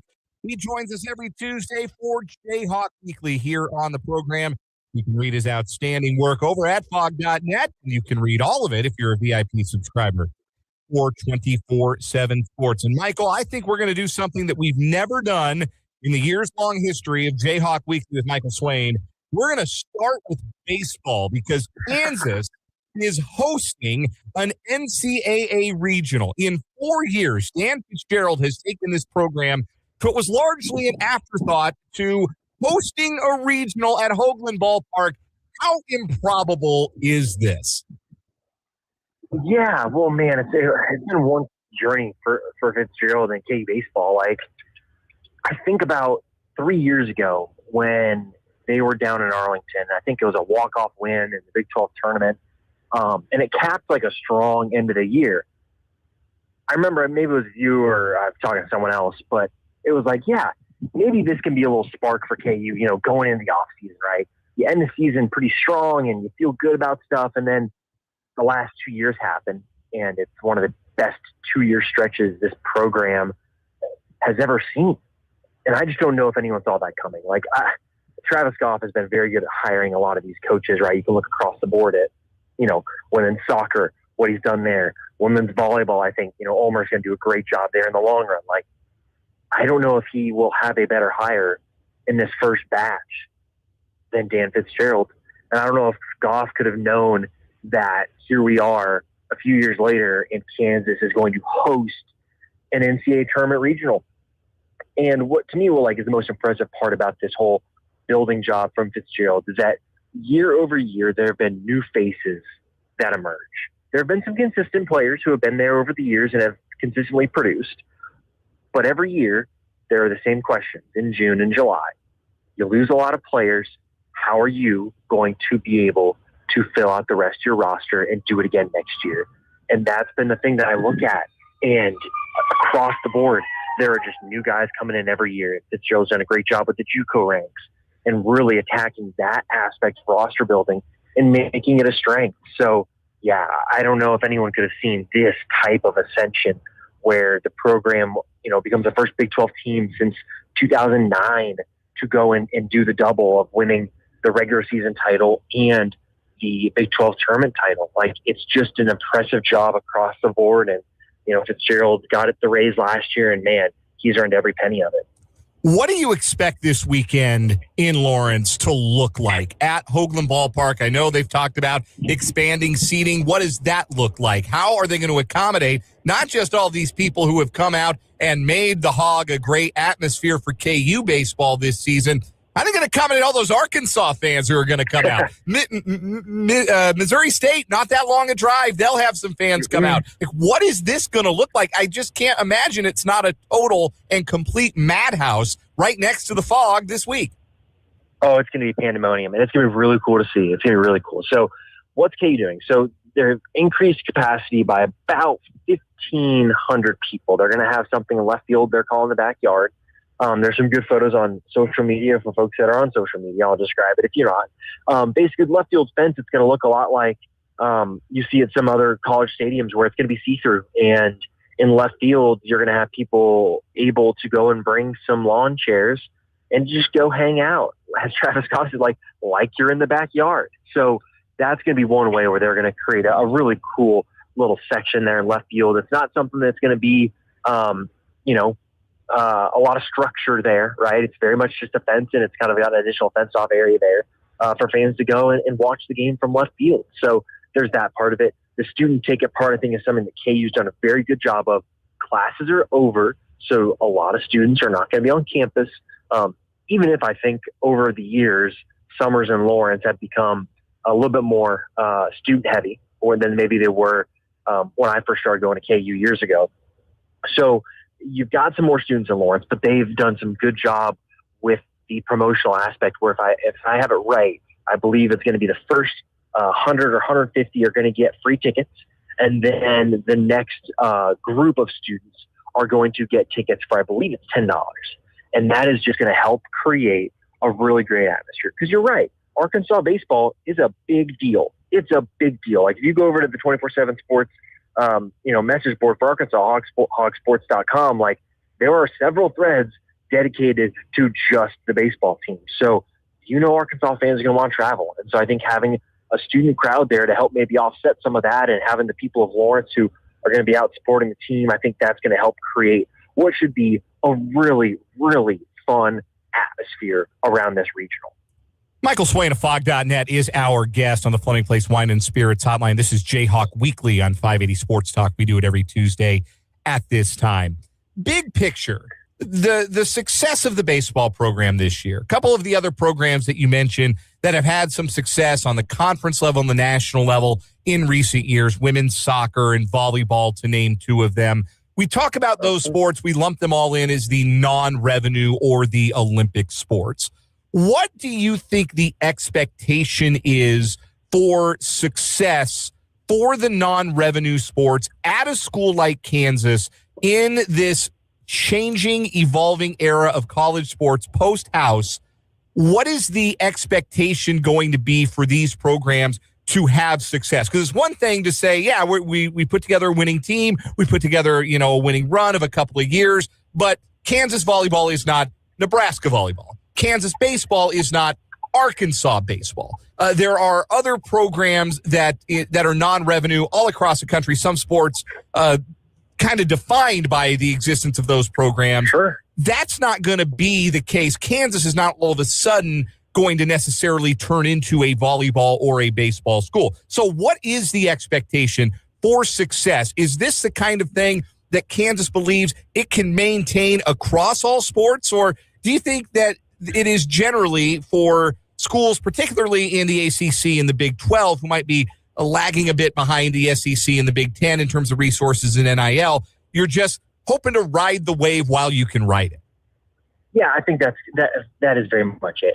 So I'll explain it this way. Basically, from a starting point, you want to be competitive in the Big 12 every year, right? If you're a program that competes for conference titles every year, regardless of sport, whether it's women's volleyball, whether women's basketball, baseball, soccer, like it doesn't matter.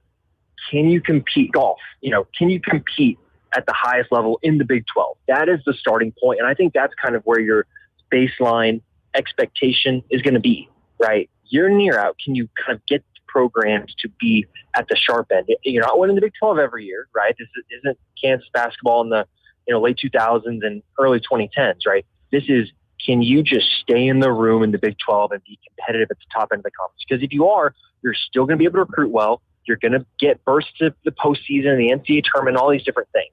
And then the question is can you just stay in the room nationally to where when your opportunity arises and a bracket falls your way or a super regional host falls through, are you going to be in position to be hosting a regional where then, hey, if Georgia Tech, wets the bed and if they're out, well, all of a sudden Kansas hosts a super regional, right? Can you just stay in the room long enough for when these postseason tournaments and postseason play comes around that then you're able to take advantage of the opportunity? Because I guarantee you, if you stay in this position, and KU's not going to host every year, I don't think that's a fair expectation.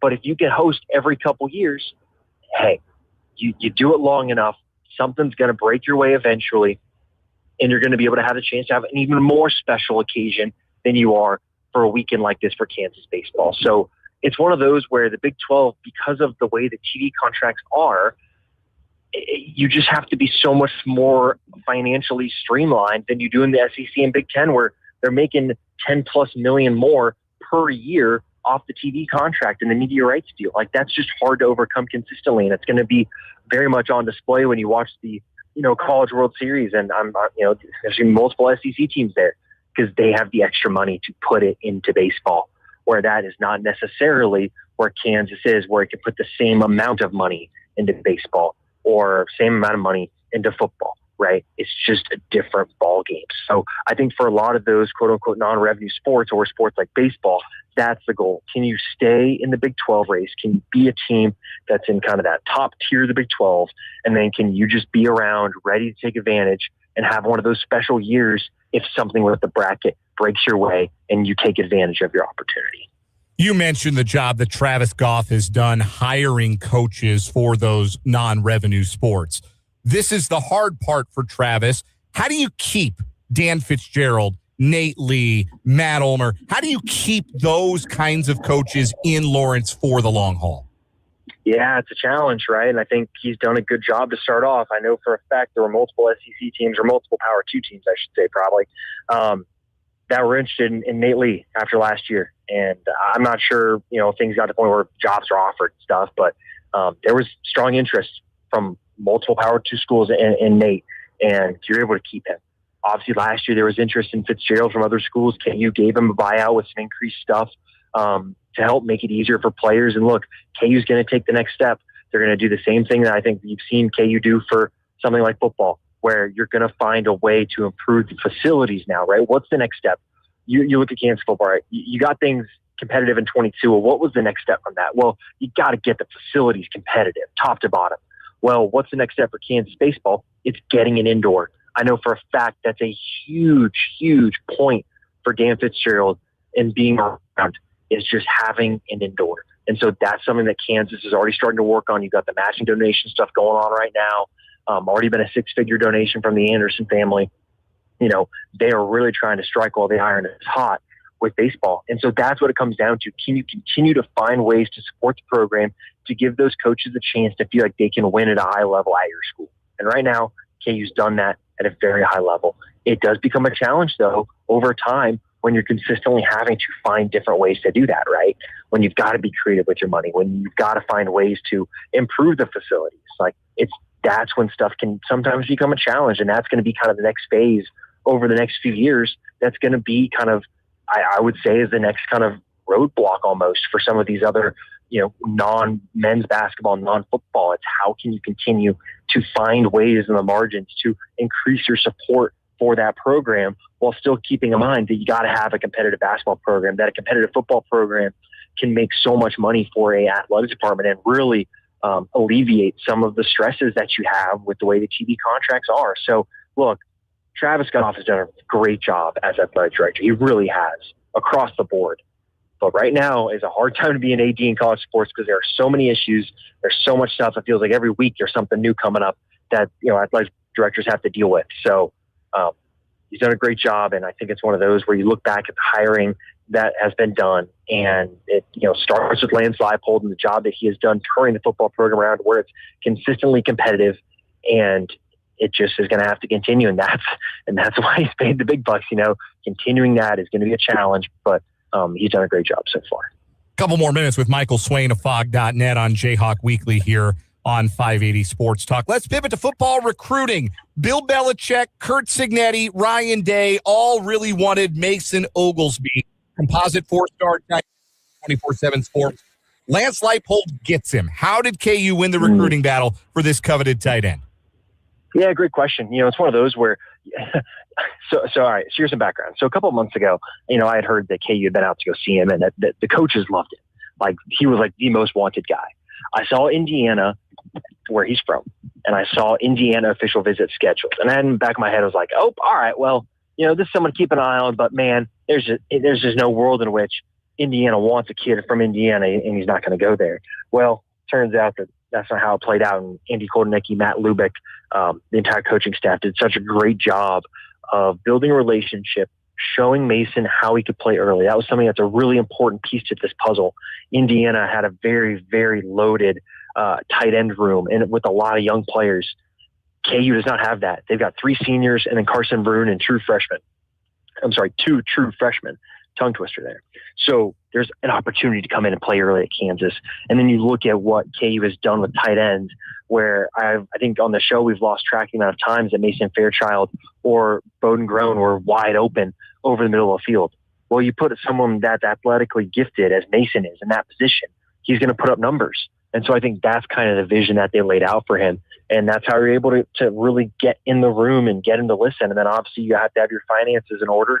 And I think KU did. So overall, just a huge addition for this class. And it's going to be a smaller high school class, but KU is hitting on some of these early targets, kind of their most wanted guys for the most part.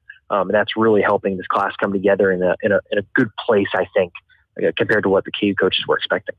Michael Swain covers the Kansas Jayhawks for Fog.net, part of the 24/7 Sports Network, and appears with us every Tuesday on the Fleming Place Wine and Spirits Hotline for Jayhawk Weekly. Michael, it is always a pleasure. We'll do it again next week. Awesome. Sounds great. Talk to you next week. That is Michael Swain. We'll take a timeout, come back, wrap up this 4 o'clock hour of 580 Sports Talk after this.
All right, thanks again to Michael Swain of Fog.net for joining us for Jayhawk Weekly.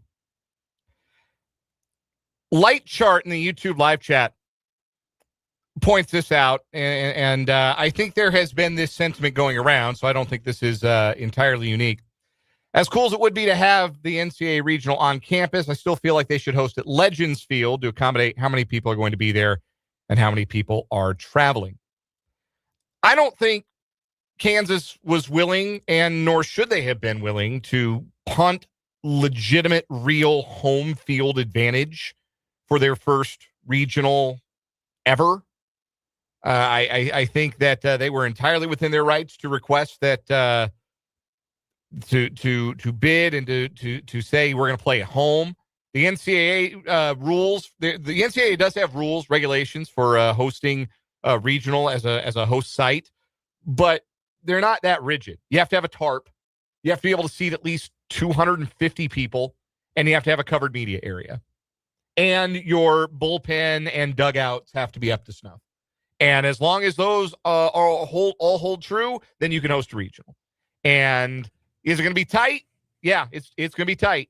Are there going to be some people who maybe could want to come up from Fayetteville or Springfield or out from Boston who are going to get squeezed out of tickets? Yeah, there are going to be people in Lawrence who get squeezed out of tickets. And that's unfortunate. But I still think that more important for Kansas is, like, they're going to make their gate.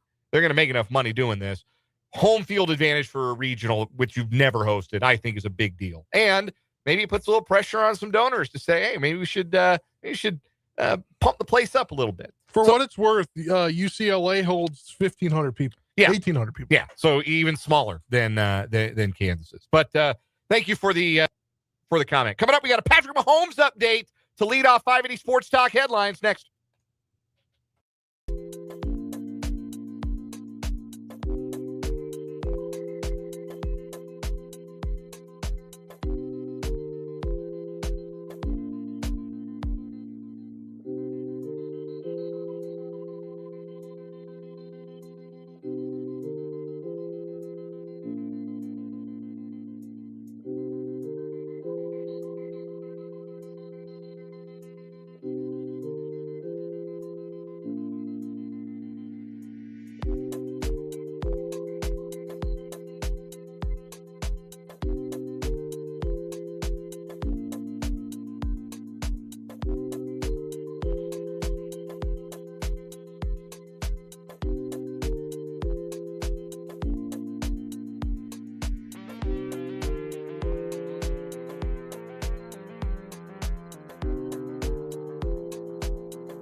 Let's get it. Third and final hour of 580 Sports Talk on this Tuesday afternoon. Dan Lucero, Spencer Dupuis with you on the Sports Voice of Kansas, 580 WIBW, FM 104.9, online at 580WIBW.com, and in living color on our YouTube channel, 580 Sports Talk, and our Facebook page, WIBW News. Here with you until 6, and we'll pass the baton to the Royals Baseball Network. Royals will try once again to beat the New York Yankees, something they have not done since the 2024 postseason.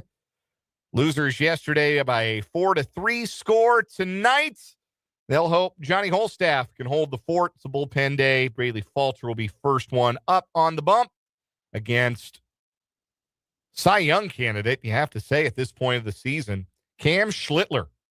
Careful when you say that one.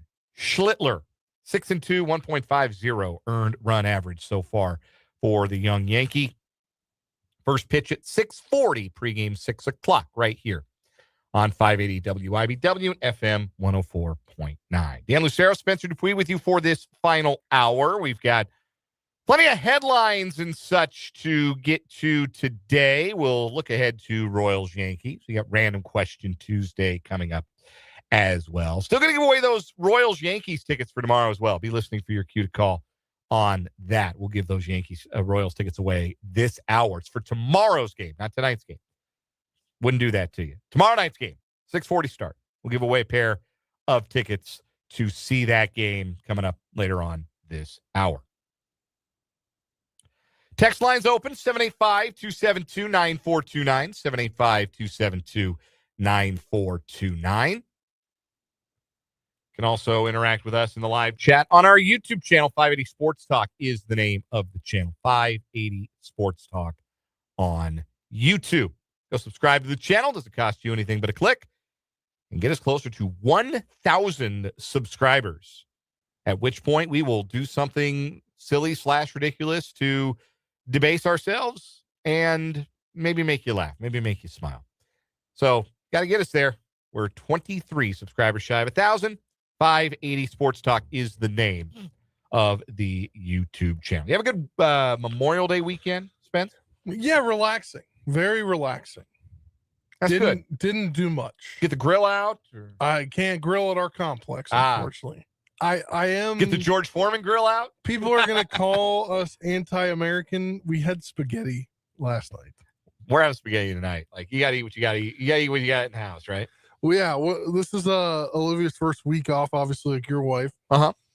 So we're kind of doing the leftovers each night. Like, make one thing, then leftover it the next night. We're doing that this week twice. Hey, respect. We're taking a quick little vacation end of this week. I'm off Thursday, Friday. So yeah, we're just trying to get whatever we got in the house.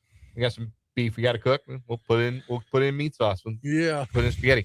So no, I understand that. We grilled. My brother-in-law grilled actually yesterday. We were over at my in-laws' place and got to the driving range a couple times. I get my grill back in working order.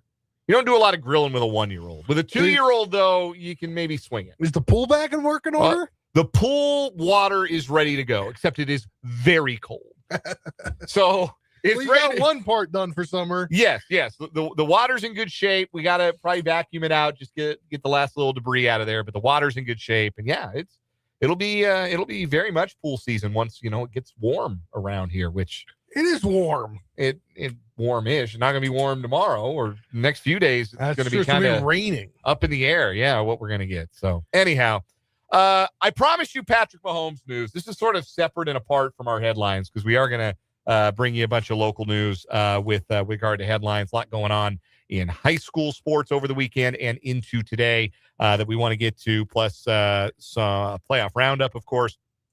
But we did get this in the last half hour from Nate Taylor of ESPN.com. OTAs are underway in Kansas City, and Patrick Mahomes is on the field. That is the report from Nate Taylor. Now, nobody is privy to this except for the team itself. The first open day of OTAs is Thursday, but the team is convened with one notable imprisoned exception.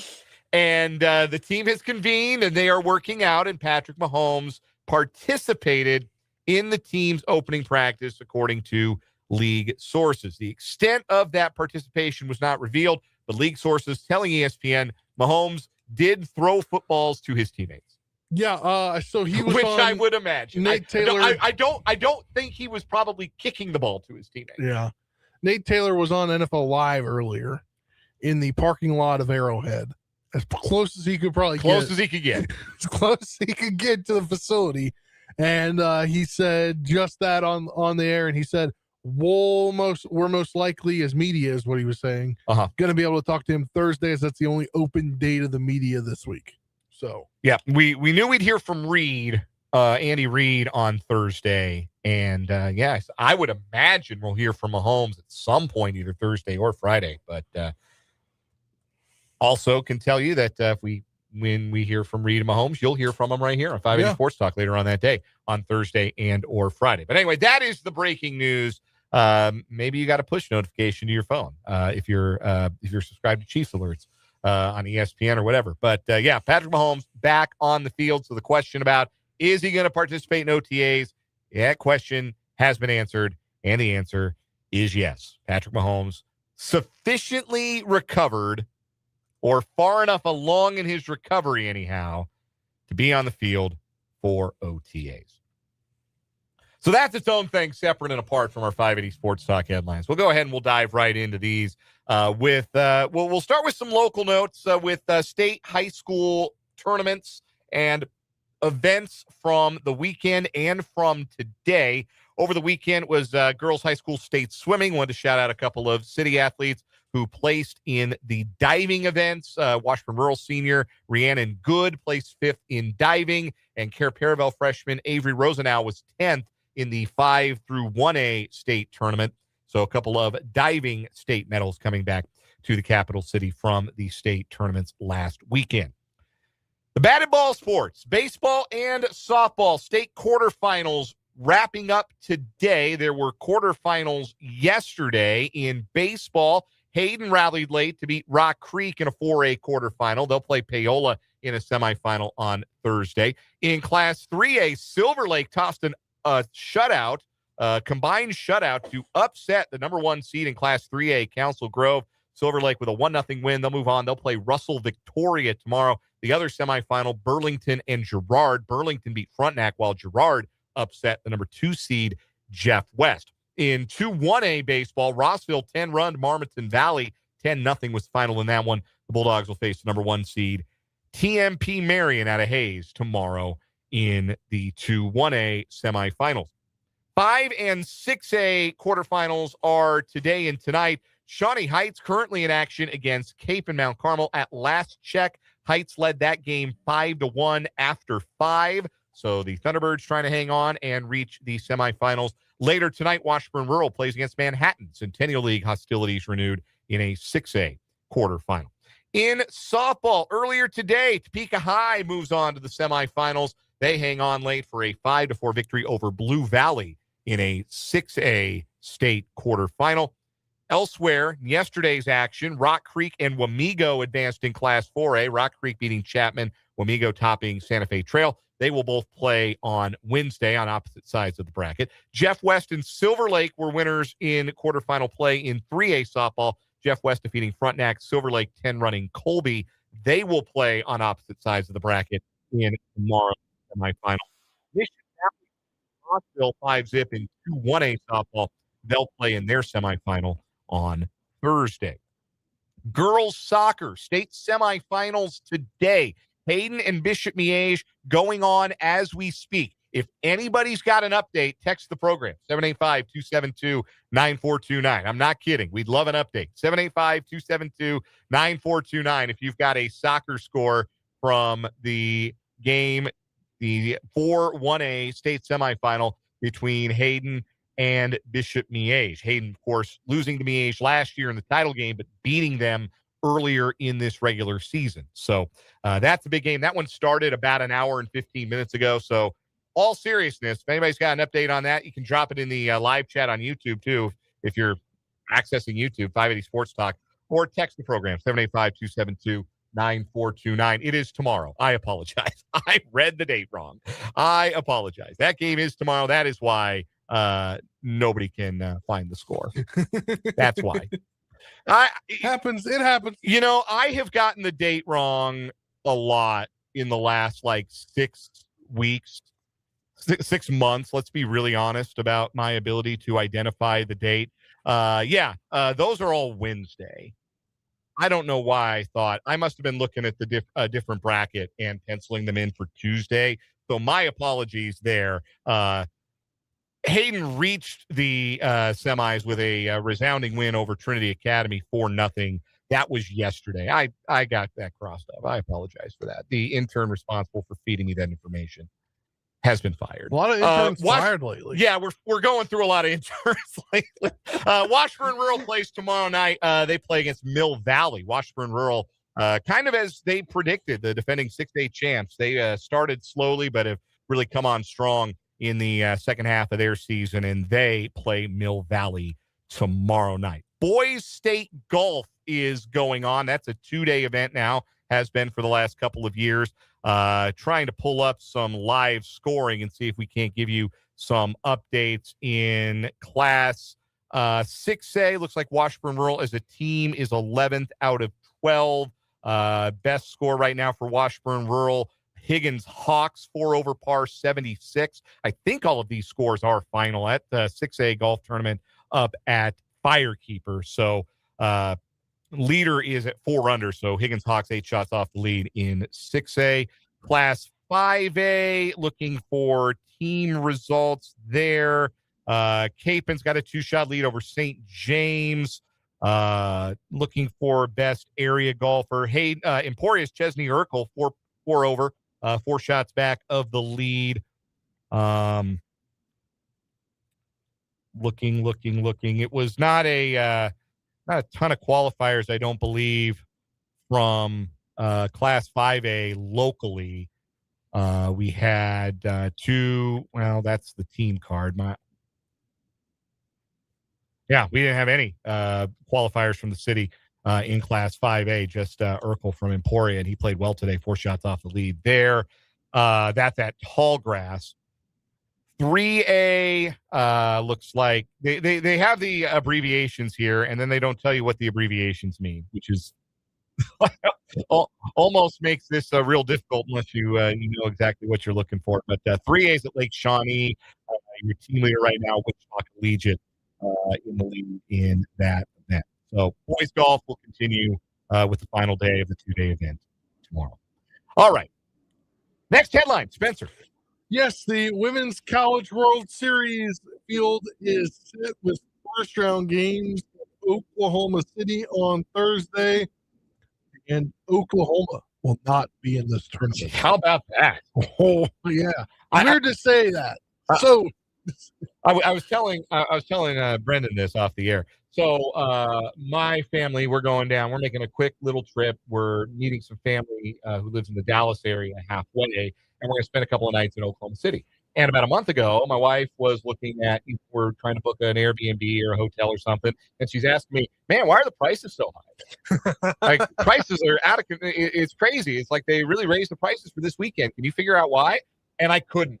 Just sitting there, I was like, no, I really can't. And then Sunday, we were all out for lunch as a family, and there were TVs at this particular establishment, and one of them had the Texas Tech Florida game on, and as soon as I saw it, it was like hand to forehead.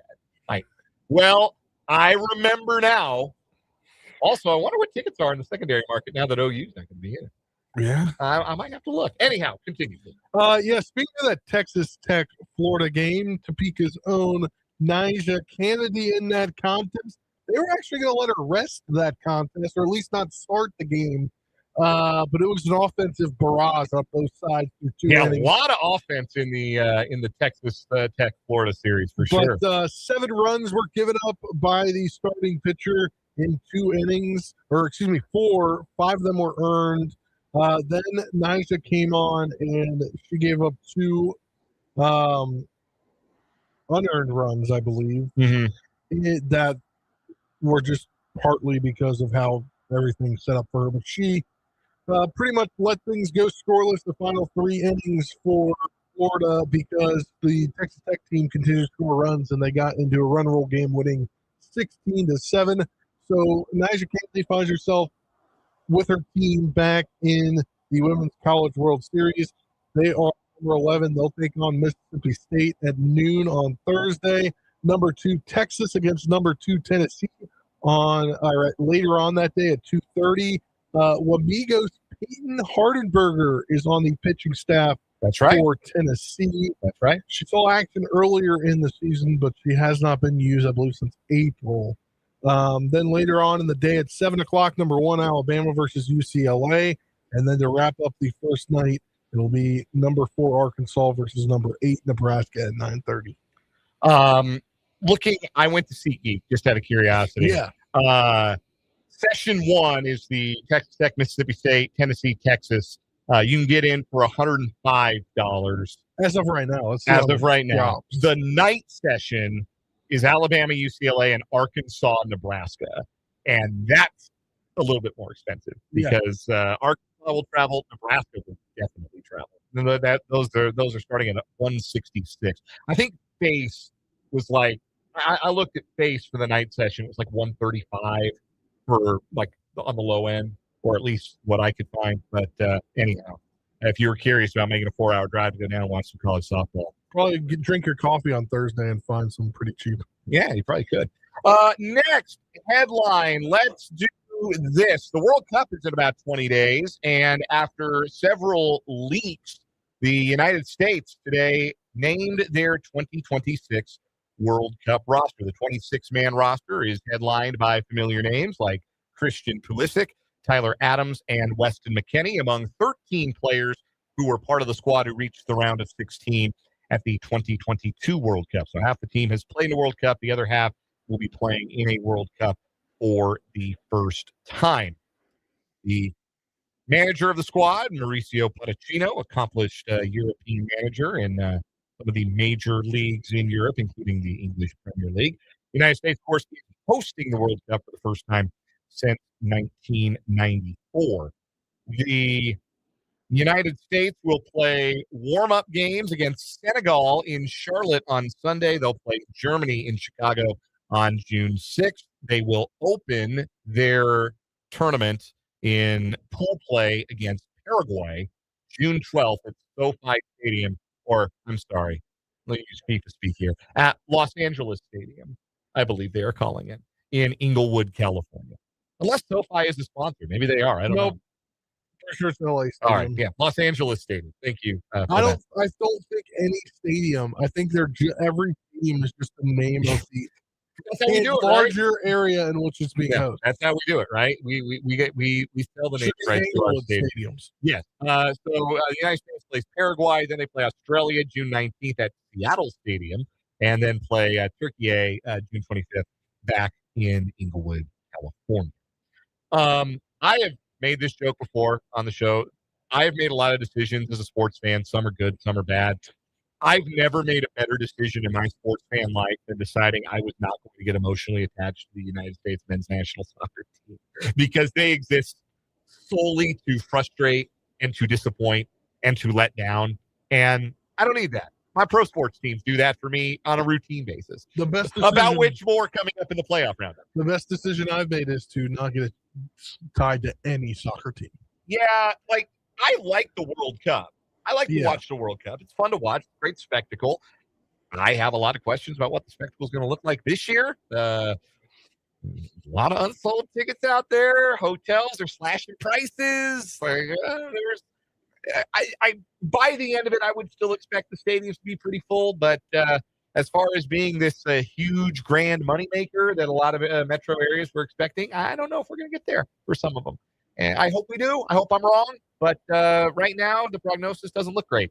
But anyway, yes, today the World Cup roster was released. Give me another headline, Spencer. Yeah, it's coming from the world of the NCAA. The NCAA has denied Texas Tech quarterback Brendan Sorsby's request to be reinstated as eligible for the 2026 season, even as the school president publicly backed Sorsby's desire to play for TTU this upcoming season amid a, quote, complex situation, and, quote, the NCAA decision which is in line with precedent, will put his lawsuit against the NCAA seeking an injunction for his eligibility for the 2026 season into further focus as a court date looms on June 1st in Lubbock County.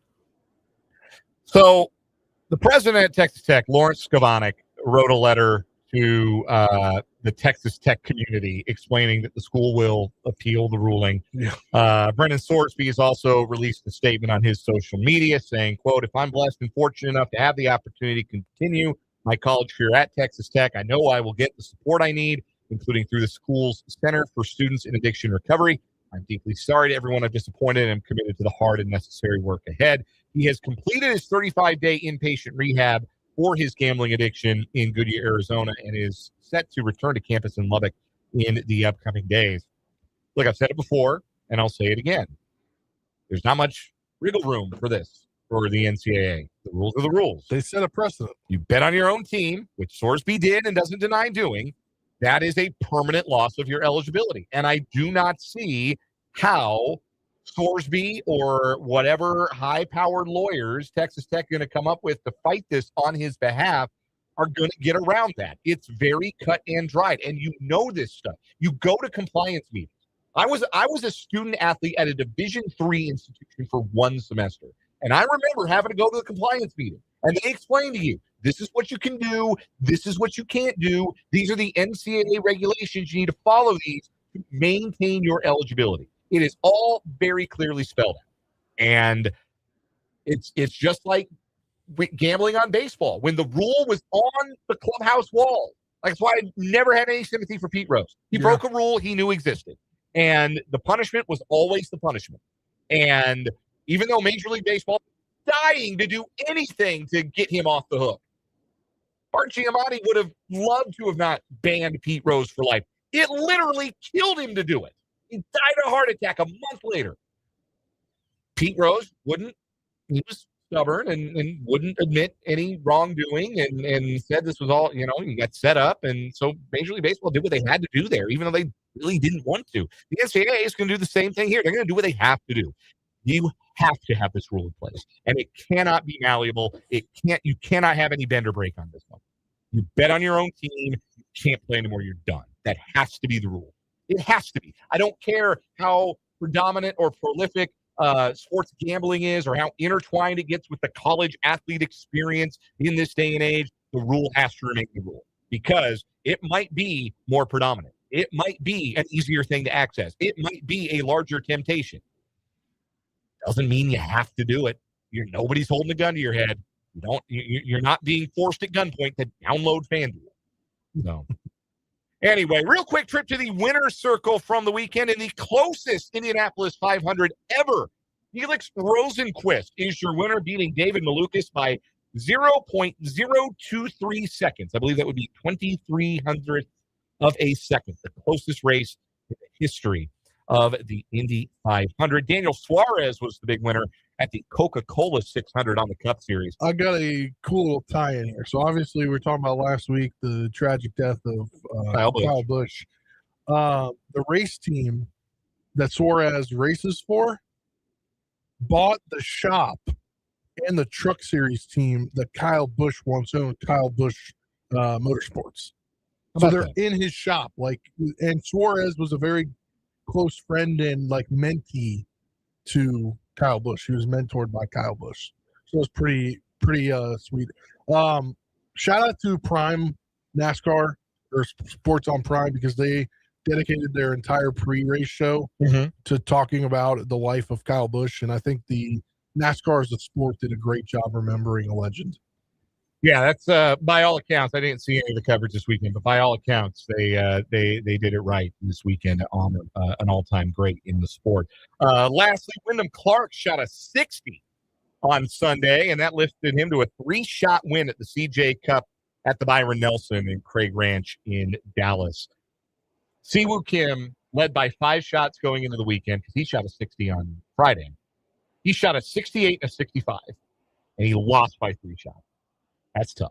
Wyndham Clark, your winner at the Byron Nelson. All right, quick high school update, too. Shawnee Heights ended up beating Cape and Mount Carmel 5-1 in round 1 of the 5A state baseball tournament. So they're on to the semifinals. Let's do a playoff roundup. It's time for the 580 Sports Talk Playoff Roundup. The New York Knicks are in the finals for the first time since 1999. What was I doing in 1999? I had just finished the 7th grade, and the NBA had just come out of a lockout. That was a 41, or did they play 50? I think they played 50 games that season.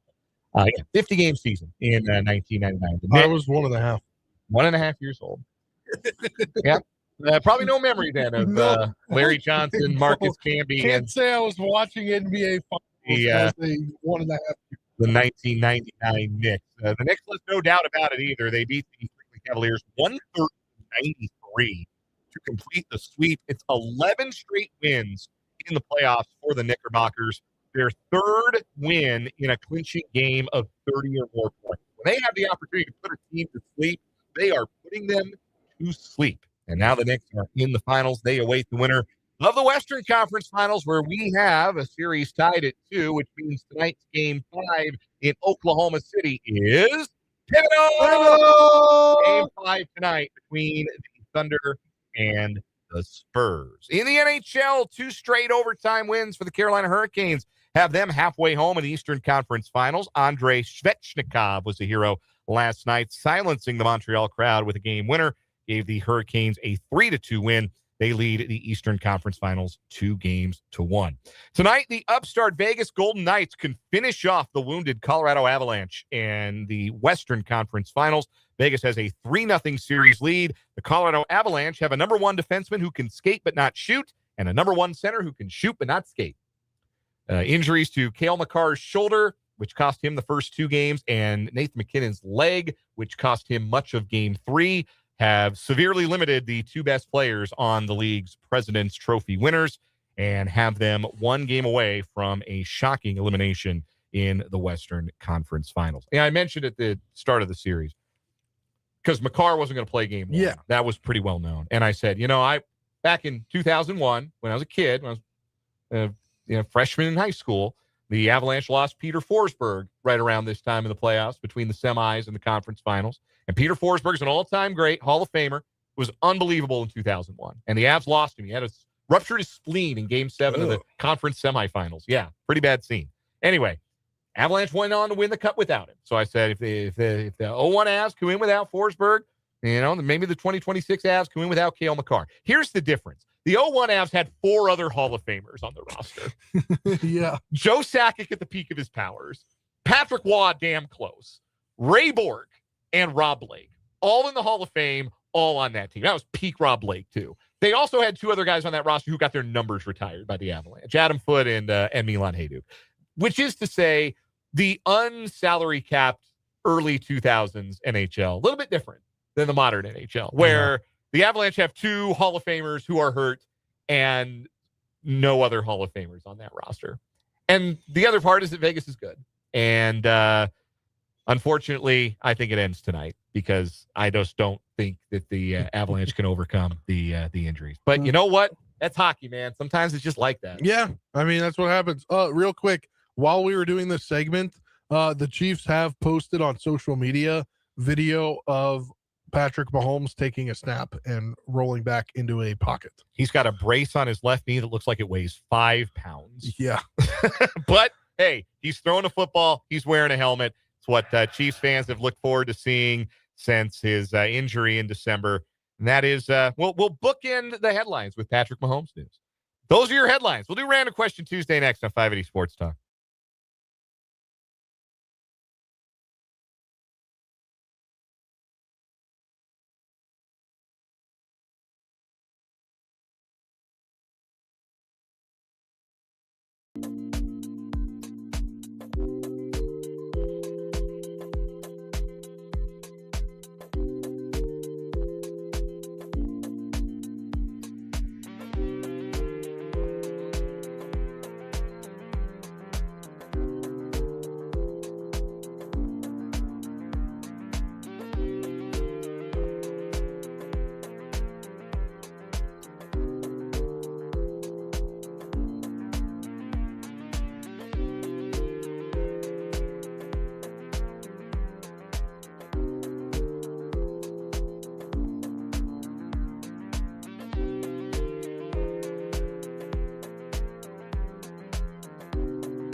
5:38 on 580 Sports Talk. Dan and Spencer with you. Random question Tuesday today. Spencer, you have one for us? Kind of. It's kind of a question. Kind of a question? It's random kind of a question Tuesday? Kind of be kind of phrased weird. Okay. So, Kansas, especially this area, it's Chiefs country, right? That's pretty indisputable, yes. Why in the world is Rally House, a KC area company, selling Broncos and Cowboys gear in the Topeka Rally House? Same reason that back when that was a Kmart up there, they had Broncos and Cowboys stuff, because people will buy it. Like, probably not as much as Chief stuff, which is why Chief stuff outnumbers their it needs stuff to be pushed 20 to like 1. in a corner, not like something you can see when you go in. I don't know if you've been in there, but you can see it. I have been in there, the new Rally House location in town. The orange is offensive to me too. I don't like it. I don't care to look at it. It's a great place. But I just was taken aback that it's so like you go in and it's right to the right. Ah, man, it's like, because people will buy it. Like, that's you understand, Western Kansas. I get that. I get that. You know, Broncos country, and there's a lot of people out here. Like, I see people all the time. Radio Nick's a Broncos fan. Just down the hallway. Radio Nick's a Broncos fan. That's true. I see a car when I pull out of daycare every morning. There's usually a car pulling into that complex where I drop my kid off at daycare, and they're pulling in and they got a Broncos tag. There people that are transplants that root for different teams. Do we root for different teams? We're not from here. We live here. No, but then can you sell some Commander stuff, Rally House? I'll buy it. You'll buy it. You'll buy it. Sure. But the 580 Sports Talk corner, and it's like a. I'll go every week and buy something. Like you got Jordan Love, Jaden Daniels, and Sam Darnold jerseys, and call it 580 Sports Talk corner. Put it way in the back of the Rally House, just for us dudes. But no, man, like, yeah, I'm honestly a little surprised that it's just Broncos and Cowboys. I kind of would assume, like, Packers have a nationwide fan base, Steelers have a nationwide fan base, Raiders have a nationwide fan base. If there was just an NFL so section, much room. If there was an NFL section, I would get it. These are the best players in the NFL. Yeah. I would get it. I also have a kind of an actual random question. Okay. Have you ever been in an area for a while but not known another part within this area existed? Did on Saturday, we were driving around and I had no clue like the Oakland area existed in Topeka. Oh, really? I just said, oh, well, we're not doing anything. Let's just take this bridge. And I was like, that means you have. That means you have not listened to my taco recommendations, not one single time, and that honestly hurts my feelings a little bit. You need to go to Tacos El Sol, man. You need to. Okay. All right. Anyway, no, I am still, like, I've lived here now off and on close to 9 years, and I'm still discovering, going down side streets and discovering parts of the city. It's a big city, there's a lot of people live here. Anyhow, my question today: what's something that is broadly unpopular? Like, the consensus is it is not popular. We'll stick to pop culture here. Something that is broadly unpopular, but you don't care, you like anyway. Like, I know some people would call that a guilty pleasure, right? But I don't think you should feel guilty about anything that brings you pleasure. I'm a firm believer that if you like it, own it. That's fine.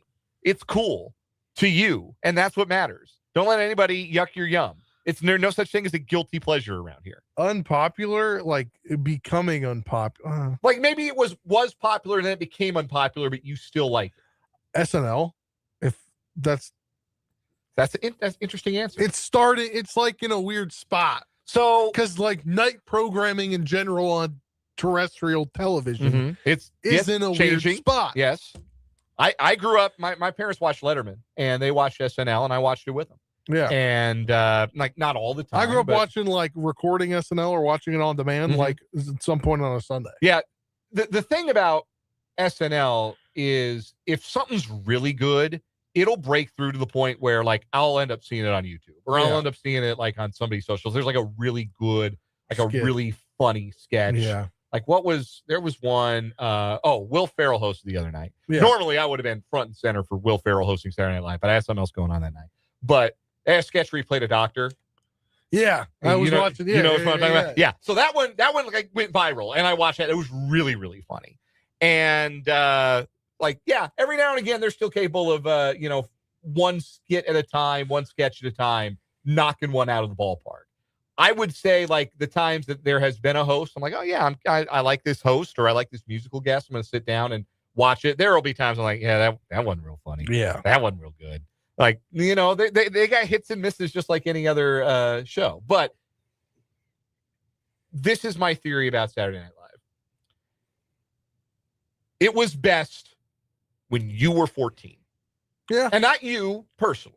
Like, specifically, you, Spencer Dupuis, were 14, 2013, or whenever that was. 2011? 2011. Yeah, my math was bad. I apologize.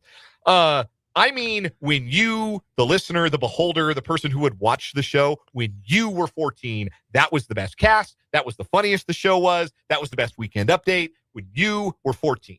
Because that is when that show was designed to tickle your funny bone the most.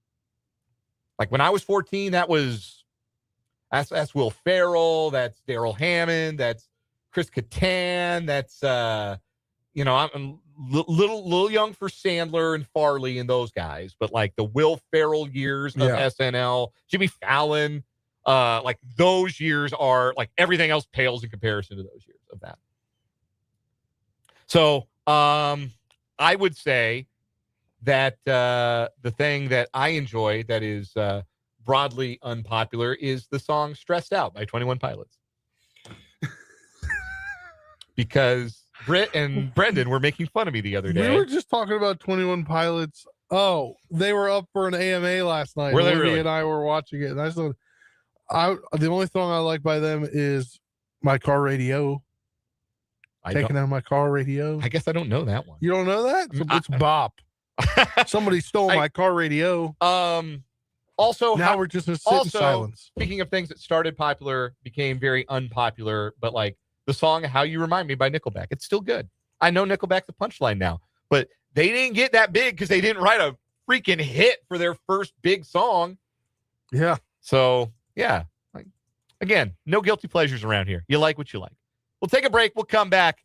It's not a great pitching matchup on paper for the Royals tonight. Speaking of the Royals, if you want to go see them tomorrow night against the Yankees, we got a pair of tickets for caller number 5 to 785-272-9429. If you want to go see tomorrow night's Royals-Yankees game, caller number 5, 785-272-9429. You win the tickets. We'll take the calls. We'll come back and wrap up 580 Sports Talk.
5:48 on 580 Sports Talk. Dan and Spencer hanging out with you. About 12 minutes, we'll have pregame coverage from the Royals Baseball Network. The Royals and the Yankees. Game 2 of a 3-game series. Game 1 really should have been a Royals win last night. Yeah, man, that was just unfortunate the way it ended. And especially given it's not just the loss, and it's not even just how they lost the game. It's how they would have won it. Yeah. Like what a win like that could have represented, how a win like that could have lifted a clubhouse that's been in need of a lift. And it was right there for them. All they needed were 2 more outs. And Lucas Erceg could not deliver those.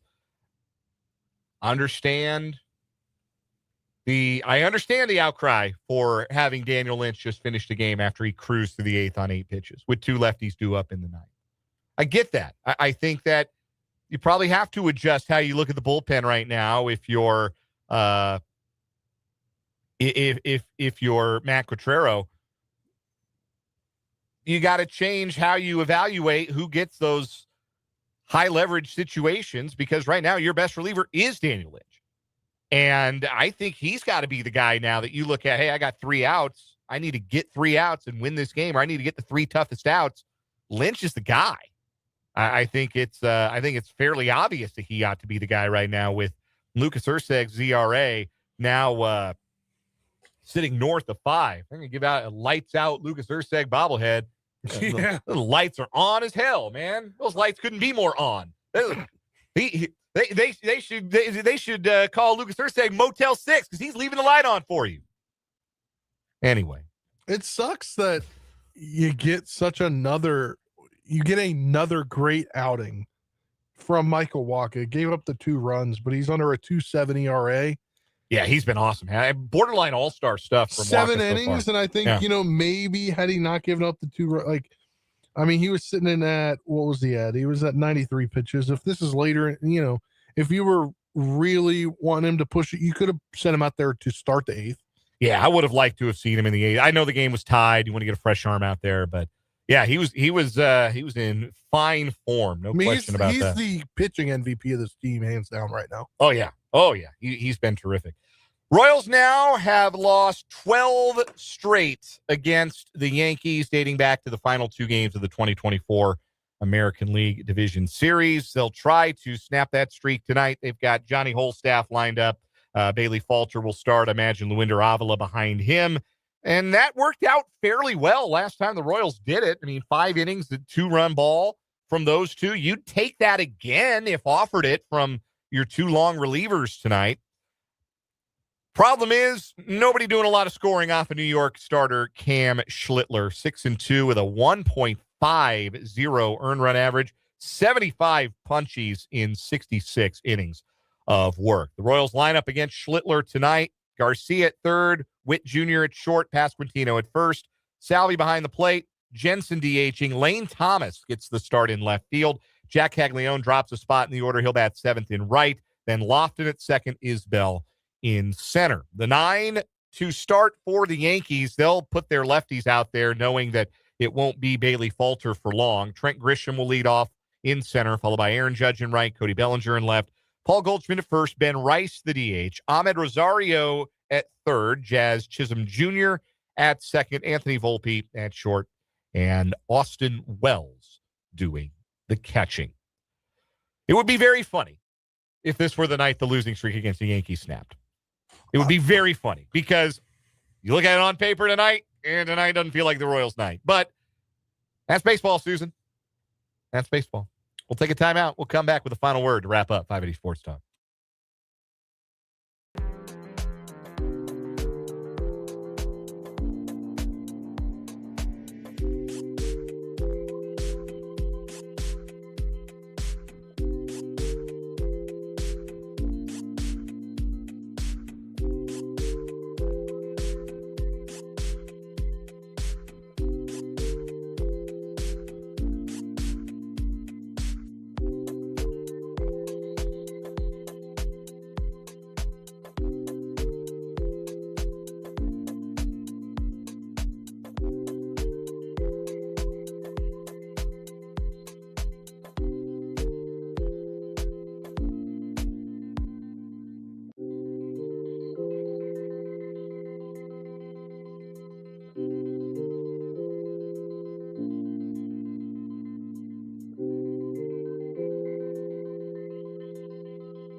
Final word time on 580 Sports Talk. Spencer Dupuis, what you got? Two things for me. It's great to see my Washington Nationals over 500. They also tried to help the Royals yesterday, but the Royals unfortunately couldn't accept the help. They're helping them right now. The Nats are on top of the Guardians 4-0. And also seeing Patrick Mahomes out on a field this distance or time away from when he was hurt is just like superhuman to me. Like, I know the athletes this day and age, everything with the ability and the technology, things are getting faster and faster and surgeries are getting less invasive. But to see him on the field, albeit with a brace on, albeit, a non-contact jersey, albeit every precaution ever, seeing him take a snap and roll out or roll back, roll into the pocket it is unreal to know that he got hurt at Arrowhead on December 13th, I think it was, or whatever day it was. And he had surgery a day later, and he's now back on the field for an ACL injury, a knee injury. It is just amazing how far technology's come and how crazy of a person that Patrick Mahomes is when it comes to rehab. We've known this for a long time. His body's different. I mean, we knew it that first full season as a starter where the knee didn't look like a knee in that pile in Denver, and Travis Kelce threw his helmet about 30 yards. He thought that was the season laying there on the turf at Mile High Stadium, and Mahomes was back in 3 weeks. And we've known for a long time. He's just he's a different breed. And that body of his is just different. And we're seeing further and further evidence of that. And just seeing even that short clip, a short drop back and a throw, just a reminder. Oh, yeah, the Kansas City Chiefs, Patrick Mahomes. Yeah, that's what we got that nobody else does. And a nice reminder and a nice memory, certainly, to have. Final word for me. The nice thing about the Royals right now, they did get Salvador Perez going. That was a big part of this, right? Like, oh, yes, the team is struggling, but hey, we got to get our big guns going. We got to get Salvador Perez going. Well, Salvador Perez is going. He's hitting 290 over the last 2 weeks, starting to hit the ball over the fence, starting to show that pull pop again, starting to not look washed, starting to look like Salvi. Team's still not winning a bunch of baseball games. Can't just be him. Vinny Pasquantino, go time for you, too. Go time for you tonight, Bailey Falter. Good luck. We're back tomorrow from 3 until 6. For Spencer, I'm Dan. This was 580 Sports Talk. Good night.